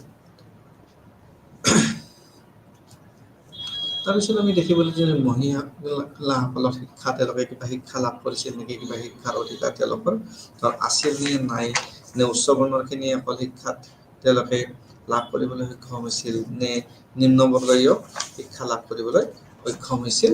আমি সেই বিষয়ে এইখিনি কথা জানিব পাৰিম। মহিলাসকলৰ আনুষ্ঠানিক শিক্ষাৰ বাবে উপযুক্ত বুলি গণ্য কৰা হোৱা নাছিল। সেই সময়ত মহিলাসকলক শিক্ষাৰ কাৰণে উপযুক্ত বুলি তেওঁলোকক গণ্য কৰা হৈছিল। মিতাক্ষৰে বুজাইছে যে নাৰী সূত্ৰৰ দৰে উপনয়ন অনুষ্ঠানৰ কোনো অধিকাৰ নাই, যিয়ে নাৰীক শৈক্ষিক জীৱনত প্ৰৱেশ কৰাত বাধা দিয়ে। তেওঁলোকক শৈক্ষিক জীৱন প্ৰৱেশ কৰাত বাধা দিয়া হৈছিল। অষ্টম শতিকাত নাৰদ স্মৃতিৰ ধাৰাভাষ্যকাৰ আশা সাহাই এই ভিত্তিত মহিলাগৰাকীৰ নিৰ্ভৰশীলতাক ন্যায্যতা প্ৰদান কৰে যে তেওঁলোকৰ উপযুক্ত শিক্ষা আৰু সুবিকশিত বুজাবুজিৰ অভাৱ আছিল। কাৰণ শিক্ষা যদি নাথাকে তেওঁলোকৰ বুজাবুজিও নাথাকিব, বিভিন্ন অসুবিধাৰ সন্মুখীন হৈছিলে। অভিজাত মহিলাসকলৰ শিক্ষা আৰু সামৰিক প্ৰশিক্ষণৰ কিছু সুবিধা আছিল। অৱশ্যে যদিও তেনেধৰণে আমি পাইছোঁ যে তেওঁলোকৰ উপযুক্ত বুলি গণ্য কৰা হোৱা নাছিল, কিন্তু যিবিলাক অভিজাত আছিল তেওঁলোকৰ মহিলাসকলে অলপ শিক্ষা আৰু তেওঁলোকক অলপ সামৰিক প্ৰশিক্ষণ তেওঁলোকে লাভ কৰিছিল। নিম্নবৰ্গৰ মহিলাসকলৰ জাতিভিত্তিক পেচা, শিল্পকৰ্ম আৰু লোকজ্ঞানৰ পৰম্পৰাগত প্ৰশিক্ষণ আছিল। তেওঁলোকে যিখিনি কাম মহিলাসকলে জাতিভিত্তিক পেচা থাকে, নিজৰ পেচা থাকে, সেইমতে কাম কৰিব লাগে। তেওঁলোকে শিল্পকৰ্মত নিয়োজিত হ'ব লাগে বা লোকজ্ঞানৰ পৰম্পৰাগত প্ৰশিক্ষণ তেওঁলোকক দিয়া হৈছিল যদিও চিধা তেওঁলোকক সাধাৰণ শিক্ষা দিয়া হোৱা নাছিল। সংস্কৃত কবিতাৰ কিছুমান বিপদগামী কথাও উল্লেখ আছে। নৱম শতিকাৰ বিশিষ্ট কবি ৰাজশেখৰে কিছুমান কবিতা বুলি উল্লেখ কৰিছে, যেনে শিলাপত্তৰিকা, বিচিকা, প্ৰভুদেৱী, বিকটনিতম্ব আৰু সুভদ্ৰা। তেওঁ কৈছিল যে পুৰুষৰ দৰে নাৰীও কবি হ'ব পাৰে। নিশ্চিত কবি ধনদেৱে এই কবিতা ৰচনাত পাকত আছিল। শিক্ষা অৰ্জন, 1-8 আৰু সকলো কথা দক্ষ আছিল। অৰ্জন কৰা মৰিকা আৰু মাৰুলাৰ দৰে কিছুমান কবিতাৰ কথা উল্লেখ কৰিছে। কিন্তু আমি ইয়াতে যে এইটো কথা ক'ব পাৰোঁ যে কোনো কবিয়ে লিখা এটা কাব্য পাব পৰা আমি নাই এই সম্বন্ধে। আনকি তেওঁলোকৰ ওপৰত আৰোপ কৰা কৰ্মৰ সংখ্যাও সীমিত আছে। তো এই পদসমূহৰ লেখকত্ব সহজে নিৰ্ণয় কৰিব পৰা নগ'ল। তাৰপিছত আমি যদি চাব যাওঁ ইয়াৰ পিছত কিছুমান ব্যতিক্ৰমী ভূমিকা মহিলাসকলে লৈছিলে ৰাজনৈতিক ক্ষেত্ৰতে হওক বা প্ৰশাসনিক ক্ষেত্ৰতে সকলো ক্ষেত্ৰতে তেওঁলোকৰ যে বন্ধুত্ব বা শিক্ষাৰ ক্ষেত্ৰত তেওঁলোকৰ বাধা বা লিংগৰ ক্ষেত্ৰত তেওঁলোকৰ বাধা বা সম্পত্তিৰ ক্ষেত্ৰত বাধা তেনেকুৱা নাছিল। কিছুমান অঞ্চল কিছুমান সময়ত তেওঁলোকে কিছুমান ব্যতিক্ৰমী কাম কৰিও তেওঁলোকে দেখুৱাইছিল মহিলাসকলে আৰু তেওঁলোকে ভূমিকা পালন কৰিছিল ৰাজনীতিতে হওক বা প্ৰশাসনতে হওক তেওঁলোকে কিছুমান ক্ষেত্ৰত কিন্তু মৰ্যাদা লাভ কৰিছিল। কেৱল সংস্কৃত সাহিত্যই লিংগভিত্তিক নহয়, প্ৰতিটো সত্তাই লিংগযুক্ততা লাভ কৰিলে। পৃথিৱী ৰাজ্য সকলোকে নাৰীমূলক চৰিত্ৰ নিৰ্ধাৰণ কৰা হৈছিল। ৰাজনৈতিক ক্ষেত্ৰখনত মূলতঃ পুৰুষসুলভ হৈ আছিল। ৰাজনৈতিক ক্ষেত্ৰত পুৰুষসকলে প্ৰাধান্য লাভ কৰিছিল, পুৰুষসকলৰ ওপৰতে নিৰ্ভৰ কৰিছিল, তেওঁলোকে শাসন চলাইছিল, তেওঁলোকে সিদ্ধান্ত লৈছিল, তেওঁলোকে যুদ্ধ বিগ্ৰহত অংশগ্ৰহণ কৰিছিল। কিন্তু মহিলাসকলে বিভিন্ন ক্ষমতাৰ কাম কৰিছিল, এনেকুৱা নহয় যে কৰা নাছিলে, কৰিছিল, যিয়ে মধ্যযুগৰ আৰম্ভণিতে লিংগ সম্পৰ্কত এক নিৰ্দিষ্ট বৈশিষ্ট্য চিহ্নিত কৰিছিল। আৰু যদি আমি ইয়াত চাব যাওঁ, ব্ৰাহ্মণবাদী সাহিত্যই পুৰুষক অনুকূল কৰি মহিলাক কৰ্তৃত্ব ৰাজহুৱা ভূমিকা অস্বীকাৰ কৰিছিল যদিও তেওঁলোকে যদি অস্বীকাৰ কৰিছিল, পুৰুষকে ক্ষমতা দিছিলে আৰু মহিলাসকলক অস্বীকাৰ কৰিছিলে, কিন্তু ৰাজতৰংগিনীয়ে মধ্যযুগৰ আৰম্ভণিৰ নাৰী শাসনৰ উত্তম উদাহৰণ উন্মোচন কৰিছিল। যে নাৰীসকলেও যে শাসন কৰিছিল তাৰ উত্তম উদাহৰণ দি থৈ গৈছে। আৰু সেই গ্ৰন্থখনে কেৱল মহিলাৰ সাৰ্বভৌম শাসকসকলক উজ্জ্বল কৰাই নাছিল, তেওঁ সাৰ্বভৌম মানে স্বাধীন গ্ৰন্থখনে কেৱল মহিলা সাৰ্বভৌম শাসকসকলকে উজ্জ্বল কৰাই নাছিল, তেওঁলোকে সিংহাসনৰ আঁৰৰ মহিলাসকলৰ এজেঞ্চিকো তেওঁলোকে উজ্জ্বল কৰি তুলিছিল। সিংহাসনৰ আঁৰত থকা অন্যান্য মহিলাসকলেও তাত তেওঁলোকক বৰঙণি আগবঢ়াইছিল। গ্ৰন্থসমূহত 104জন পুৰুষ শাসকৰ বিৰোধিতা কৰি কাশ্মীৰৰ 3গৰাকী নাৰী শাসকৰ ক্ৰমে তেওঁলোক হ'ল গণ্ডাৰ, যশোৱতী, সুগন্ধা আৰু দিদ্দা, উৎপলা আৰু যশপৰা বংশৰ। তো এওঁলোকে ৰাজত্বৰ ব্যৱস্থা কৰা হৈছিল, এওঁলোকে ৰাজত্ব কৰিছিল এইবিলাক মহিলাই কাশ্মীৰত। আৰু গ্ৰন্থখনে, যিখন গ্ৰন্থৰ কথা আমি কৈছোঁ, নাৰী শাসকনক ঈশ্বৰৰ অনুমোদন, জনপ্ৰিয় দাবী আৰু সিংহাসনৰ নাবালক পুৰুষৰ উত্তৰাধিকাৰীৰ ৰিজেঞ্চিৰ ক্ষেত্ৰতো ন্যায্যতা প্ৰদান কৰিছিল। যে কিছু ক্ষেত্ৰত স্বামীৰ মৃত্যু হওক বা অন্যান্য কাৰণতে হওক, যদি নাবালক পুত্ৰ থাকে তেতিয়াহ'লে মহিলাসকলে তাত শাসনভাৰ হাতত ল'ব পাৰিছিল, শাসন চলাব পাৰিছিল। শাসকসকলৰ উপৰিও বৃহৎ সংখ্যক মহিলাইও বিভিন্ন পদবীৰ দৰবাৰী ৰাজনীতিত সক্ৰিয়ভাৱে অংশগ্ৰহণ কৰিছিল। এনে নহয় যে তেওঁলোকে ৰাণী হৈছিল বা কিবা হৈছিল, তাৰ উপৰিও বিভিন্ন কামত তেওঁলোকে অংশগ্ৰহণ কৰিছিল। ৰাণী, ৰাজকুমাৰী বা নিম্ন বৰ্ণৰ পত্নী আৰু দাসী। এই ৰাজকীয় মহিলাসকলৰ উপৰিও কৰ্টেচান, মন্দিৰৰ নৃত্যশিল্পী, পত্নী আৰু দামাৰাজ আৰু বিধৱাৰ মাতৃকো দৰবাৰৰ ৰাজনীতিত গুৰুত্বপূৰ্ণ ভূমিকা পালন কৰা পৰিচিত কৰা হৈছিল। যে তেওঁলোকে সেইটোৱেই নহয় যে মন্দিৰৰ নৃত্যশিল্পী আৰু বিভিন্ন কামত তেওঁলোকক আনকি নিয়োজিত কৰা হৈছিল বা তেওঁলোকে বিভিন্ন ভূমিকা পালন কৰিবলৈ সক্ষম হৈছিল। ৰাজনীতিৰ উপৰিও তেওঁলোকে কিছুমান কাম কৰিছিল, কিছুমান ৰাজকীয় আৰু অৰাজকীয় মহিলাক ধৰ্মীয় ভৱন আৰু অন্যান্য কাম কাজত পৃষ্ঠপোষকতা কৰা দেখা গৈছিল। যে অকল তেওঁলোকে ৰাজনীতিতেই যে কাম কৰিছিল, তাৰোপৰি আৰু অন্যান্য আমি ব্যতিক্ৰম দেখিব পালোঁ, যিবিলাক অৰাজকীয় বিভিন্ন কামত কাম কাজৰ পৃষ্ঠপোষকতা কৰিছিল। আৰু সমাজত নাৰী আৰু ৰাষ্ট্ৰস্বৰূপ কিছুমান অপিতৃতান্ত্ৰিক সম্ভাৱনাৰ সৈতে পিতৃতান্ত্ৰিক প্ৰকৃতিৰ হৈয়ে থাকে। যদি আমি চাব যাওঁ, এই ৰাজকীয় মহিলাসকলে ব্যৱহাৰ কৰা ক্ষমতা মূলতঃ পিতৃতান্ত্ৰিক আৰু পুৰুষসুলভ প্ৰকৃতিৰে হৈ থাকে। যদিও ব্যৱহাৰ কৰিছিল মহিলাসকলে ক্ষমতা, কিন্তু তাত মূলতঃ পিতৃতান্ত্ৰিক আৰু পুৰুষসুলভ প্ৰকৃতিৰ নেচাৰটো তেনেধৰণে চলি থাকে। কেৱল কাশ্মীৰতে নহয়, য'ত মহিলাসকলে পুৰুষৰ উত্তৰাধিকাৰীৰ অনুপস্থিতিত সিংহাসনত বহিছিল, কিন্তু উপমহাদেশৰ বিভিন্ন অঞ্চলৰ পৰাও অনুৰূপ কথাই আহে বুলি বিবেচনা কৰা হয়। আৰু কৰ্ণাটকৰ বানাৰসীৰ কদম্বসকলৰ বাবে দাবলৰ পুত্ৰ সলনি শাসন কৰিছিল আৰু সেই শাসন কৰা ব্যক্তিগৰাকী আছিলে দিবব্বৰ ৰাখীয়ে। আমি উৰিষ্যাৰ কথাও ক'ব পাৰোঁ। উৰিষ্যা তেনেধৰণে শাসন কৰা দেখিবলৈ পোৱা যায়, য'ত নাৰীসকলৰ শাসনত পৰিণত হৈছিল। শাসকৰ উপৰি কিছুমান ৰাজকীয় মহিলাক ৰাজ্যপাল, প্ৰশাসন, গাঁৱৰ মুখীয়া, পৰামৰ্শদাতা আদি হিচাপেও তেওঁলোকক ক্ষমতা দিয়া হৈছিল। তেওঁলোকে প্ৰশাসনীয় কামতো নিজক নিয়োজিত কৰিবলৈ পাৰিছিল, যেনেকৈ ৰাজ্যপাল বা প্ৰশাসনৰ বিভিন্ন কামত বা গাঁৱৰ মুখীয়া বা তেওঁলোকক এডভাইজাৰ হিচাপে, পৰামৰ্শদাতা হিচাপেও গ্ৰহণ কৰা হৈছিল আৰু তেওঁলোকক সেই হিচাপে নিযুক্তি দিয়া হৈছিল। কিছুমান মহিলাই পুৰুষৰ মতাদৰ্শত দুৰ্গ ভংগ কৰি সফল হৈছিল। তেওঁলোকে পুৰুষৰ মতাদৰ্শৰ লগত তেওঁলোকৰ মত মিলা নাছিল আৰু তেওঁলোকে সফল হৈছিল। লিংগ চিত্ৰকলাৰ বিপৰীতে জড়িত পাঠ্য প্ৰতিনিধি আৰু